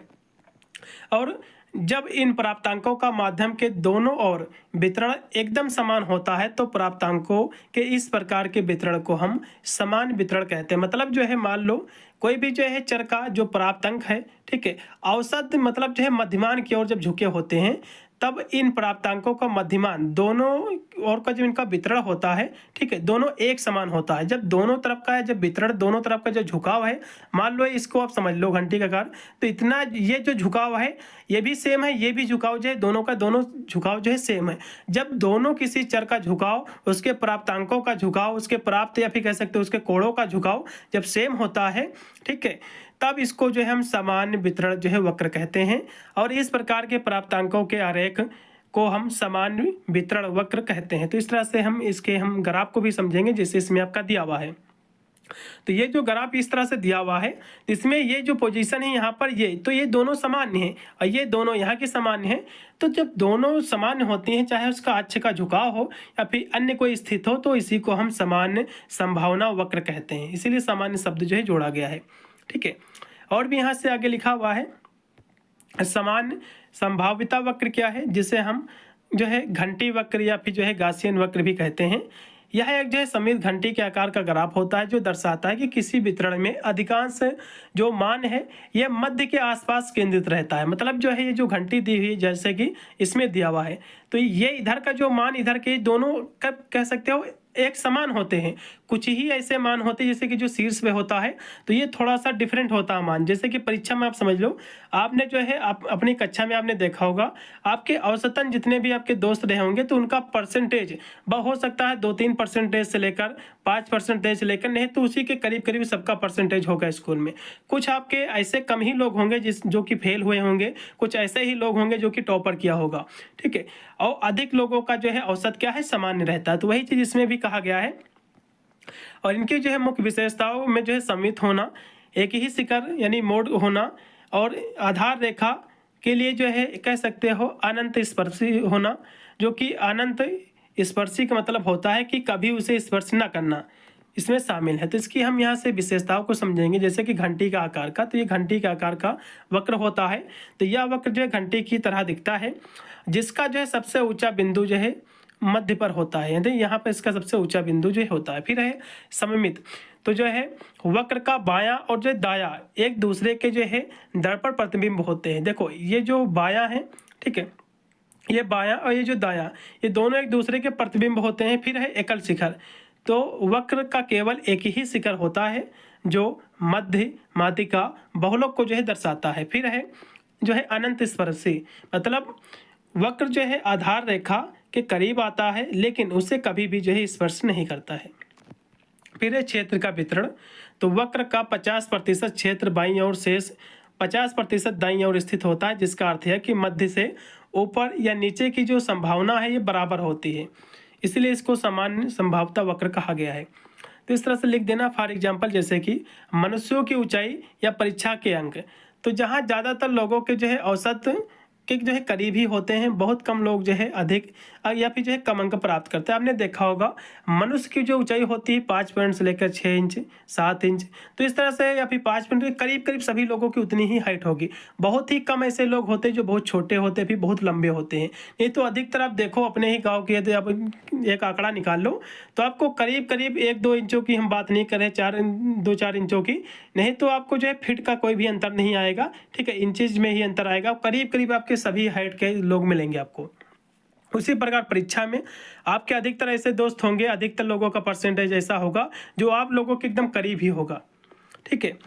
फिर आगे यहाँ से लिखा हुआ इसका उपयोग किस लिए किया जाता है, तो यह जो है वक्र शिक्षा, मनोवैज्ञानिक, प्राकृतिक विज्ञान जैसे कई क्षेत्रों में डेटा वितरण को समझाने के लिए एक शक्तिशाली उपकरण है। इसका उपयोग जो है किसी समूह में विद्यार्थियों की संख्या ज्ञात करने, परीक्षण के कठिनाई स्तर का जो है पता लगाने, योग्यता वितरण के आधार पर छात्रों को विभिन्न समूहों में विभाजित करने के लिए इसका जो है उपयोग किया जाता है, ठीक है। चलेगा, अब यहाँ से सेक्शन आपका सी स्टार्ट हो गया। इसके हम यदि प्रश्नों की बात करें तो इसमें जो है टोटल आपके 4 प्रश्न आपके आएंगे, जो कि 2 ही प्रश्न आपको करना पड़ेगा। मैं दोनों जो कि इसमें 2 ही करना, आपको मैं 4 क्वेश्चन कराए दे रहा हूँ, जिससे आपको दिक्कत नहीं होगी कोई, और पूरा का पूरा सेक्शन सी भी आप क्लियर करके आओगे। तो इसका पहला क्वेश्चन देखिएगा, जो कि सांख्यिकी को परिभाषित कीजिए। यही सांख्यिकी वाला क्वेश्चन इसी पेपर में 3 बार दिया हुआ है। सांख्यिकी किसे कहते हैं, इसकी उत्पत्ति का सिद्धांत बताना है, सांख्यिकी की परिभाषा और सांख्यिकी की क्या क्या जो हो सकता है, इनके बारे में चर्चा करेंगे। फिर है एक यहाँ से क्वेश्चन आपका दिया हुआ है, निम्नलिखित आवर्ती वितरण के मध्यमान आपको ज्ञात करना है। फिर है हाँ, तो ये हम 2 क्वेश्चनों को समझेंगे, फिर अगला हम क्वेश्चन देखेंगे। अब सांख्यिकी क्या है? सांख्यिकी इससे पहले भी मैंने आपको बताया है। सांख्यिकी जो है, ये डेटा को एकत्र करने के लिए, कोई भी डेटा हो सकता है, जैसे कि जनगणना की जाती है, तो कितने लोगों की जो है मृत्यु हुई, कितने लोग जो है बढ़े हैं, तो इस तरह से उनका एक डेटा एकत्र किया जाता है, ठीक है? कितनी एज के लोग हैं, तो यही होता है डेटा एकत्र करना, यही होता है स्टैटिक्स। तो सांख्यिकी को हम अंग्रेजी में जो है स्टैटिक्स कहते हैं। स्टैटिक जो शब्द है लैटिन भाषा के स्टेटस शब्द से बना है। इस शब्द का जो कह सकते हो प्रयोग सबसे पहले राज्य विज्ञान के रूप में होता था भारत में। चावला ने अपने पुस्तक में जो है आंकड़ों के संग्रह में इसका वर्णन किया है। सांख्यिकी शब्द को जो है कुछ विद्वानों ने एक वचन में इसका प्रयोग किया है, कुछ विद्वानों ने इसको बहुवचन के रूप में माना है। तो विभिन्न विद्वानों ने इसकी परिभाषा को एक वचन में, बहुवचन में अलग अलग इसको जो है परिभाषित किया है। तो हम यहाँ से एक वचन के रूप में इसकी परिभाषा को समझेंगे। सांख्यिकी क्या है? सांख्यिकी वह विज्ञान है जो अनुसंधान के किसी क्षेत्र में प्रकाश डालने के लिए संख्यात्मक तत्वों के संकलन, प्रस्तुतिकरण या फिर जो है वर्गीकरण, तुलना या निर्वाचन की रीतियों से संबंधित होता है। इसी को हम स्टैटिक्स कहते हैं, सांख्यिकी कहते हैं, ठीक है? इनकी हम सारी परिभाषा इससे पहले भी करा चुके हैं। सांख्यिकी अगली परिभाषा जो कि बाउले जी लिखते हैं, सांख्यिकी जो है गणनाओं का विज्ञान है, मतलब गणना करना, किसी भी चीज़ की गणना करना, काउंटिंग करना, कितनी आबादी बढ़ी, कितनी घटी, कितने लोगों की मृत्यु हो गई है, या फिर कोई जो है मान लो कोई रास्ता आपका चलता फिरता है, उसमें एक महीने में कितने लोगों की एक्सीडेंट से मृत्यु हो जाती है, फिर अपने देश में कितने लोगों से एड्स से मरते हैं, फिर अन्य बीमारी से मरते हैं। तो इस तरह से जो एक आंकड़ा निकाला जाता है, उसका विश्लेषण किया जाता है, यही होता है स्टैटिक्स, ठीक है? यहाँ से बहुवचन में इसकी परिभाषा दी हुई है। आप इनकी परिभाषा अपने शब्दों में भी लिख सकते हैं, बस आपको क्वेश्चन केवल समझ लेना है बस। बहुवचन में इसकी परिभाषा जो कि कार्नप जी लिखते हैं कि सांख्यिकी जो है किसी प्राकृतिक अथवा सामाजिक घटना की माप हो सकती है। प्राकृतिक मतलब जैसे कि अभी बाढ़ आया था, तो बहुत सारे पंजाब में भी जो है लोग मरे हैं, तो कितने लोग मरे हैं, तो इस तरह से एक आंकड़ा लगाया जाता है, ठीक है? कितने लोगों का नुकसान हुआ है। और सामाजिक घटना जैसे कि कहीं विस्फोट हो जाए गोला बारूद से, जैसे कि युद्ध चल रहा था बाहर, कितने लोगों की जानें गई। तो ये जो एक एकत्र किया जाता है, जो जानकारी एकत्र किया जाता है, कितने लोगों की भूखों से मृत्यु हो गई है, गोला बारूद के बीच में कितने लोगों की मृत्यु हो गई है, गाजा या फिर इजराइल से जो कि युद्ध हो रहा था। तो ये जो एकत्र किया जाता है, जो डेटा एक निकाला जाता है, यही होता है स्टैटिक्स, ठीक है? फिर है सांख्यिकी का आशय, अगली परिभाषा बाउले जी लिखते हैं। इसका आशय है अनुसंधान के किसी विभाग से संख्यात्मक लक्ष्यों के समूह से संबंधित है, एक दूसरे से संबंधित रूप में प्रकट ये जो है किया जाता है। इस तरह से इसके बारे में आपको लिखना है। सांख्यिकी के कुछ उदाहरण हैं, जैसे कि किसी कक्षा में छात्र के औसत अंक निकालना। जैसे कि आपको कक्षा में, मैंने आपको पहले ही बताया कि कक्षा में बहुत सारे आपके ऐसे दोस्त मिल जाएंगे, मान लो जो 70 से 80% के बीच में होंगे, बहुत सारे, लगभग 80% आपको स्टूडेंट वही मिल जाएंगे जिसका प्रतिशत 70 से लेकर 80 के बीच में होगा। इसमें से 5%, 10% आपको सबसे नीचे वाले मिल जाएंगे जिन्होंने कम अंक प्राप्त किए हैं, और 10% आपको बहुत ऊंचे वाले मिल जाएंगे, फिर 5% मिलेंगे जो कि बहुत अच्छे अंक प्राप्त किए हैं। लेकिन औसतन लोगों का अंक जो है आपके इर्द गिर्द ही रहेगा। और जैसे कि किसी जो है शहर में टीवी देखने वाले लोगों का जो है प्रतिशत जो है ज्ञात करना, या किसी जो है एक समूह में कारों के जो है रंगों का विश्लेषण करना, ठीक है? जैसे कि किसी शहर में टीवी देखने वाले लोगों का गणना करने के लिए लोग जो है कह सकते हो, जैसे कि शहर में गए तो 1-2 एरिया का गणना कर लेते हैं। तो कितने लोग, यदि उसमें से 10 लोगों का यदि उन्होंने जो है गणना किया, यदि 8 लोगों ने टीवी देखा है, तो उसी आधार पर पूरे जो है एरिया का जो है विश्लेषण कर देते हैं कि इतने लोग देखते होंगे, ठीक है? सेम उसी प्रकार कारों का रंग को उसी प्रकार डिनोट कर देते हैं। यदि 70 लोगों ने या फिर 50 लोगों ने एक ही कलर का कार लिया है, कुछ लोगों ने दूसरी कलर का कार लिया, तो उसी के आंकड़े पर पूरी जो है कह सकते हो पूरे स्टेट का, पूरे देश का एक विश्लेषण कर देते हैं कि इतनी लोगों ने इस प्रकार के कलर को जो है चयन किया है, सिलेक्ट किया है, ठीक है? तो इन उदाहरण के आंकड़ों को जो है इकट्ठा करना, उनका विश्लेषण करना और फिर निष्कर्ष निकालना, ये सब चीज़ें जो है शामिल हैं स्टैटिक्स में। और उदाहरण दिए हुए हैं, जैसे कि यदि हम एक कक्षा में 50 छात्रों द्वारा प्राप्त अंकों का जो है हम डेटा एकत्र करके इकट्ठा करें, तो उनका जो है औसतन जो परसेंटेज होगा वो सभी के करीब होगा। यदि 50 स्टूडेंट हैं तो उसमें से 40 से 45 आपको स्टूडेंट ऐसे मिलेंगे, 40 तो आपको जरूर मिल जाएंगे जिसका प्रतिशत, मतलब जो जिसका प्रतिशत करीब करीब वही होगा, 60 से 70 या फिर 70 से 80 के बीच में ही सभी आपके आ जाएंगे 40 लोग। और 10 जो परसेंट बचेंगे उसमें से 5% ऐसे होंगे जो बहुत कम अंक प्राप्त किए हैं, 5% ऐसे होंगे जो बहुत ज़्यादा अंक प्राप्त किए हैं। फिर है टीवी देखने वाले लोगों की संख्या, जो कि अभी मैंने आपको बताया। मान लो किसी कस्बे की कुल जनसंख्या में से कुछ लोगों का नमूना जो है लेकर यह पता लगाया जा सकता है कि कितने प्रतिशत लोग जो है टीवी देखते हैं। सांख्यिकी का उपयोग जो है यह नमूने के आधार पर पूरी जनसंख्या के बारे में जो अनुमान लगाया जाता है। सांख्यिकी यही है, कुछ लोगों का जाकर जो है विवरण ले लेंगे, उसी के आधार पर पूरी कम्युनिटी का जो है एक निष्कर्ष निकाल लेते हैं कि इतने लोग टीवी देखते होंगे। उसी प्रकार राजनीति में होता है, इलेक्शन के जैसे ही वोटिंग हो जाती है, फिर एग्जिट पोल वाले जाते हैं, गांव-गांव 1-2 गांव का सर्वे कर लेंगे और फिर पूरे डिस्ट्रिक्ट का उसी प्रकार से जो है विश्लेषण कर देंगे कि हाँ यहाँ पर ये पार्टी जीत रही है। ठीक है।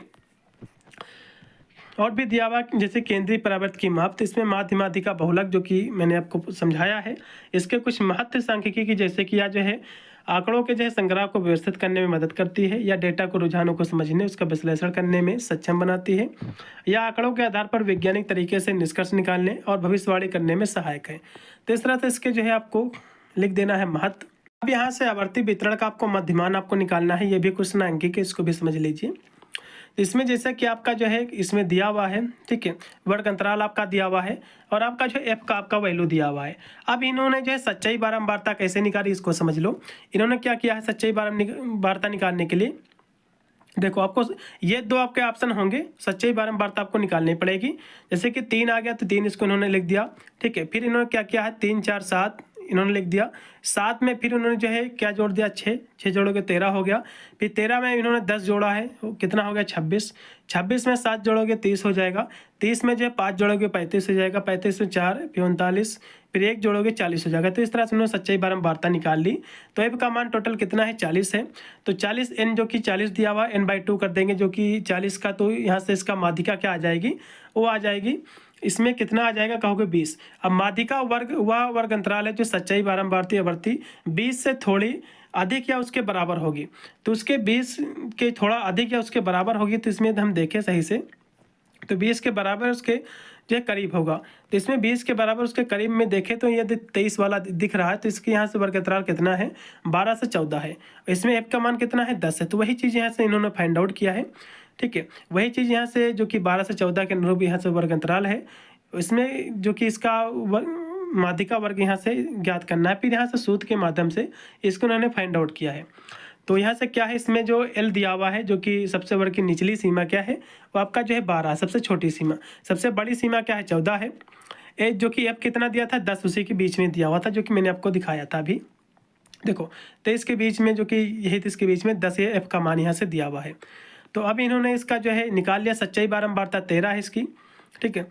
फिर इन्होंने जो है सच्चाई बारंबारता का मतलब होता है इसके ऊपर का एक पद होगा, ठीक है। सच्चाई बारंबारता कितनी है 13, तो इसी सच्चाई बारंबारता ये हो जाएगी, क्योंकि ये जो है सच्चाई बारंबारता इन दोनों को जोड़ कर आता है, तो ये इसके ऊपर का ही हमेशा रहता है। तो सच्चाई बारंबारता जो कि 13 दिया हुआ है, इसके वर्ग अंतराल से भी हम यहाँ से वर्ग की जो कि चौड़ाई h यहाँ से निकाल लेंगे, ठीक है। इसके बीच में जो कि चौड़ाई का मतलब हो जाएगा जो वर्ग अंतराल ही होता है। तो इसकी चौड़ाई के लिए बड़ी संख्या से हम छोटी संख्या जब घटाएंगे तो यहाँ से 2 निकल आएगा, ठीक है। फिर इसको हम फाइंड आउट कर लेंगे। अब माध्यिका की गणना करने के सूत्र का हम सहारा लेंगे, जो कि माध्यिका इक्वल हो जाएगा L प्लस ब्रैकेट में आपका n/2 माइनस जो कि CF का मतलब होता है सच्चाई बारंबारता इक्वल टू F इंटू जो H। अब इस सूत्र में इसको रख देंगे और इसको हम सॉल्व कर लेंगे, ठीक है। इसको हम सॉल्व कर लेंगे, सीधा सा आ जाएगा। 20 में से 13 हम घटा लेंगे तो 7 बच जाएगा, अपन जो कि रहेगा 10 ही। अब यहाँ से जो है हम काट देंगे, 2 पंची 10 आ जाएगा ये। तो 12 जो है प्लस 7 जो है 7/5 आ जाएगा। अब इसको हम क्या करेंगे, इसको फिर हम फाइंड आउट कर लेंगे यहाँ से। फिर इसको करने के पश्चात, ठीक है, आपको जो है इसका जो माध्य प्राप्त होगा 13.4 इसका जो है प्राप्त हो जाएगा, आवर्ती वितरण का माध्य, ठीक है। इस तरह से आपको लगा लेना है। अब इसमें लास्ट में क्वेश्चन दिया हुआ है स्पीयरमैन और पियर्सन की सह संबंध गुणांक की आपको व्याख्या करना है। अब इसमें स्पीयरमैन, ठीक है, स्पीयरमैन और जो पियर्सन इन दोनों के जो सह संबंधी इन्होंने जो सिद्धांत दिए हैं, गुणांक का ज्ञात करने के जो तरीके बताए, जो विधियाँ बताई हैं, इनको समझेंगे। फिर है आवर्ती वितरण का मध्यमान, फिर हम क्वेश्चन 1 देखेंगे जो कि अभी मैंने आपको क्वेश्चन जो अंकित कराया है, ठीक है। तो यहाँ से हम सहसंबंध के बारे में हम यहाँ से सबसे पहले देखेंगे। तो सहसंबंध क्या है, सहसंबंध जो है 2 चरों के बीच का संबंध होता है, रिलेशन होता है। ये जो है गुणांक -1 और जो है +1 के बीच की जो है एक संख्या है जो आपको चरों के बीच संबंध की ताकत और उसकी दिशा को जो है बताती है। दूसरे शब्दों में हम कहें तो यह दर्शाता है कि किसी डेटा सेट को दो या दो से अधिक चरों के माप जो है कितने इसके समान है ये बताता है। 1 का मतलब होता है प्लस का, ये सकारात्मक सा संबंध है। और एक चर जो है जब बदलता है तो दूसरी चर भी जो है बदलती है। 0 का मतलब होता है कोई भी सहसंबंध नहीं होता है। माइनस का मतलब होता है जब एक चर बदलता है तो दूसरा चर उसकी विपरीत दिशा में चलते हैं या फिर बदलते हैं, जैसे कि इसमें दिया हुआ है। ठीक है, तो इसमें जो है ये पॉजिटिव चर है, जैसे कि इसमें कोई बदलाव हुआ तो इस तरह से बदलता है। 0 में कोई भी रिलेशन नहीं होता इस तरह से। फिर है निगेटिव जो कि इस तरह से नीचे की ओर जो है बदलता है। तो इस तरह से आपको करना। अब यहाँ से सहसंबंध में जो कि पियर्सन और स्पीयरमैन का जो संबंध है, इन्होंने जो विधियाँ बताई हैं उसको हम समझेंगे। तो पियर्सन बनाम स्पीयरमैन संबंध की तुलना करने से पहले यह समझना जरूरी है कि सहसंबंध है क्या। इसलिए सहसंबंध दो चीज़ों के बीच संबंध को मापने का तरीका। सहसंबंध क्या है?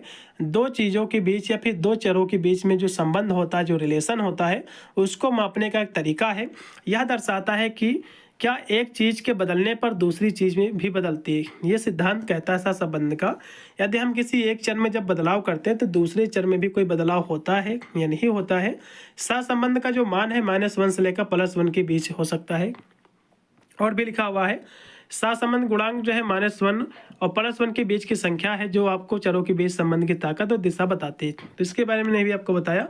अब आगे यहाँ से हम समझेंगे सहसंबंध गुणांक की जो है इसको हम R से दर्शाते हैं, जो कि इसका जो मान होता है -1 से लेकर प्लस के बीच की होता है।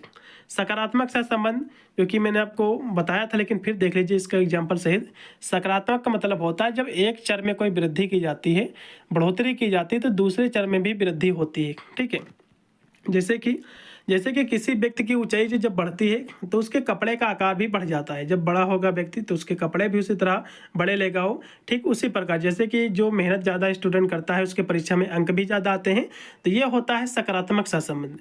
यदि हम नकारात्मक की बात करें, जैसे कि जब एक चर में वृद्धि होता है तो दूसरा चर जो है विपरीत दिशा में घटता है, तो ये होता है नकारात्मक सहसंबंध। जैसे कि वाहन की गति बढ़ाने पर यात्रा करने में लगने वाला समय जो है कम हो जाता है। मान लो आप जो है अपने जो है घर पहुंचने में आपको 2 घंटा समय लगता है, आपने गाड़ी की स्पीड बढ़ा दिया तेज, आप जल्दी पहुंच गए, तो ये एक प्रकार का नकारात्मक सहसंबंध होगा। ठीक है, अब यहाँ से पियर्सन सहसंबंध क्या है इसको समझ लीजिए।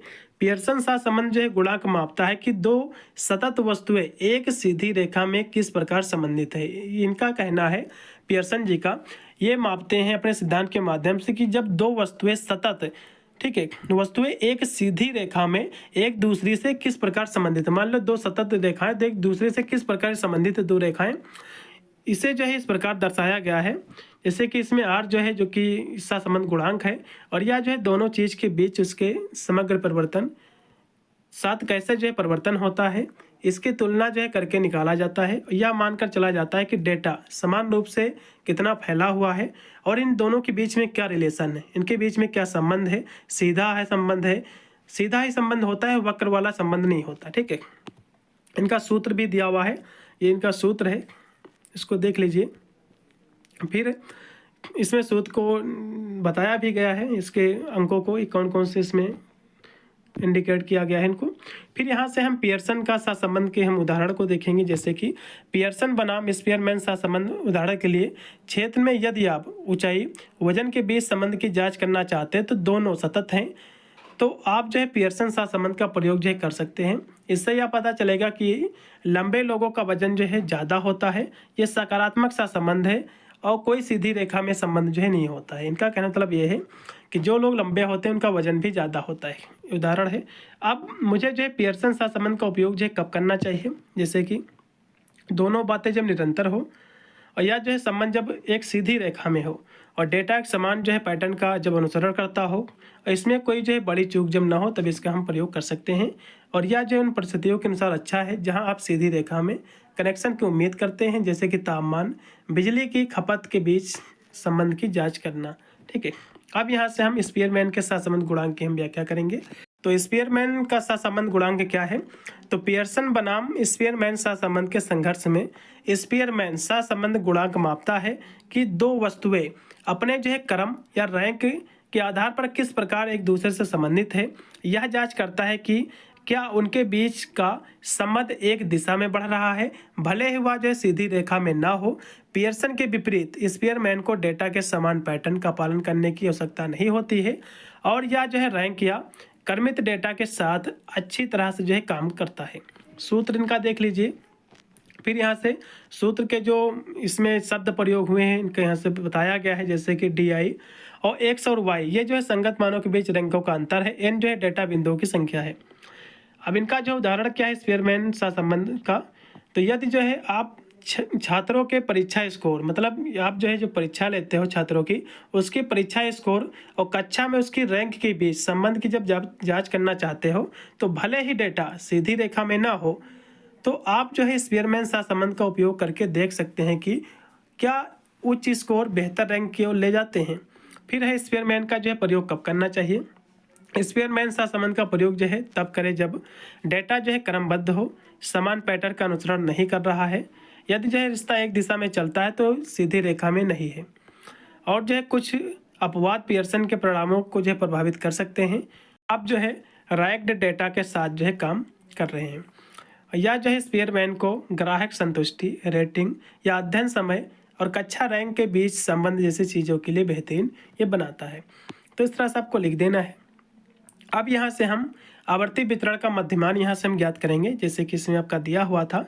टोटल इसमें जो संख्या थी n थी, तो n का हम n/2 कर लेंगे तो यहाँ से निकल आएगा 13। ठीक है, क्योंकि 13 इसमें आपका आ गई। आप सच्चाई बारंबारता जो कि हमको मैंने निकाल लिया था पहले ही, अब यहाँ से इसको हम समझेंगे। यहाँ से जो है वर्ग अंतराल दिया हुआ है, f का मान आवर्ती दी हुई है, सच्चाई बारंबारता जो है हम इसकी निकाल लेंगे। ठीक है, जिस तरह मैंने आपको बताई थी। फिर यहाँ से हम क्या करेंगे, फिर इसमें जो है सच्चाई बारंबारता जो कि 13 के ठीक अधिक यानी 17 जो है, जो कि वर्ग अंतराल जो है 30 से लेकर 34 से संबंधित है। अब इसका हम मध्यमान जो है निकाल लेंगे। अब जो मध्यमान वर्ग ये कैसे निकालते हैं, इसको निकालने के लिए जैसे कि इसमें जो है मध्यमान निकालने के लिए मैं आपको बताया था जो बीच का वर्ग अंतराल होता है, तो इसमें बड़ी संख्या से हम छोटी संख्या घटाएंगे तो इसमें 4 आपका निकल आएगा। ठीक है, तो यहाँ से जो है जो कि L हम यदि देखें तो इसमें निचली जो सीमा है 30 और कौन सा इसमें डेटा हमने लिया था 30 और 34 का डेटा, तो 30 में जो है इसमें सबसे निचली सीमा जो है 30 है, 34 इसकी जो है ऊंची सीमा है। तो यहाँ चीज़ वही चीज़ लिखी हुई है। सबसे जो है जो कि मध्यम जो कि 30 है, n/2 की 13 का मान था, और इसमें f जो कि सच्चाई बारंबारता ठीक पहले जो उसकी जो बढ़ती थी जो है 9 थी। अब यहाँ से f का मान जो कि 8 था, h यहाँ से जो मैंने निकाली थी 30 - 4 कर यानी 34 - 4 करके जो कि 4 निकला था h का मान। अब यहाँ से इस हम फार्मूले में रख देंगे, 30 + का 13 - का 9 हो जाएगा अपान 8 इंटू जो है 4 हो जाएगा। अब इसका हम यहाँ से इसको फाइंड आउट कर लेंगे। 13 में से जब हम 9 हटा लेंगे तो 4 बचेगा। फिर यहाँ से जो है इसको आपको फाइंड आउट कर लेना है, इसका मान आपको जो है ज्ञात कर लेना है। तो इस तरह से इसका जब मान आप फाइंड आउट कर लोगे तो आपका जो है मध्यमान निकल के आ जाएगा 32। ठीक है, तो इस तरह से आपको निकाल लेना है। अब यहाँ से कुछ मैंने इसमें और भी जो कि अंकिक वाले जो क्वेश्चन है न्यूमेरिकल मैंने इसमें रखा है, जैसे कि मध्यमान ज्ञात करना। तो मध्यमान कैसे ज्ञात करते थे, मध्यमान ज्ञात करना। तो इसमें मध्यमान ज्ञात करने में आपको क्या करना है, पदों का योग बटे पदों की संख्या। तो ये जो है मध्यमान निकल आएगा। तो सभी को जोड़ देंगे, जो संख्या जितनी है उनका हम काउंट कर लेंगे। तो टोटल संख्या इसमें 6 है। ठीक है, और इनका योग है 60। तो 60 बाई जो है हमसे 6 कर देंगे तो 6 से 6 कट जाएगा, मतलब 10 आ जाएगा। यही इसका मध्यमान है। अगला क्वेश्चन देखिएगा, जो कि यहाँ से है सम अंकों में आपको बहुलक ज्ञात करना है। तो आपका जो है 4 6 3 और 4 5 7 और जो है 4 8। तो इसमें सबसे ज़्यादा संख्या किसकी है, तो यदि हम ध्यान से देखें तो 4 4 और 4, ये 4 जो है 3 बार आया, तो 4 सबसे ज़्यादा संख्या, तो यही इसका बहुलक होगा। ठीक है, यही इसका बहुलक है। फिर है अगला क्वेश्चन, इसमें भी बहुलक आपको ज्ञात करना है। सभी लोग बताइएगा बहुलक क्या होगा। 3 फिर 7 है, फिर 4, फिर आपका 5 है, 3 9, फिर 3, इसके बाद 7, इसके बाद आपका 3। तो 3 इसमें बहुलक होगा। 3 जो है 2 बार, 3 बार, 4 बार, तो जो है 3 इसी का बहुलक होगा। सबसे अधिक बार आया है। ठीक है, तो इस तरह से आपको ज्ञात करना है बहुलक, माध्यिका बहुलक, माध्यिका बहुलक और जो है सब चीज़ें मैंने आपको बता दिए हैं। आशा करता हूँ आपको समझ में आया भी होगा। आज की क्लास हमारी जो कि कंप्लीट हो रही है, इससे अन्य कोई भी आपको वीडियो देखने की बिल्कुल भी आवश्यकता नहीं हो पड़ेगी।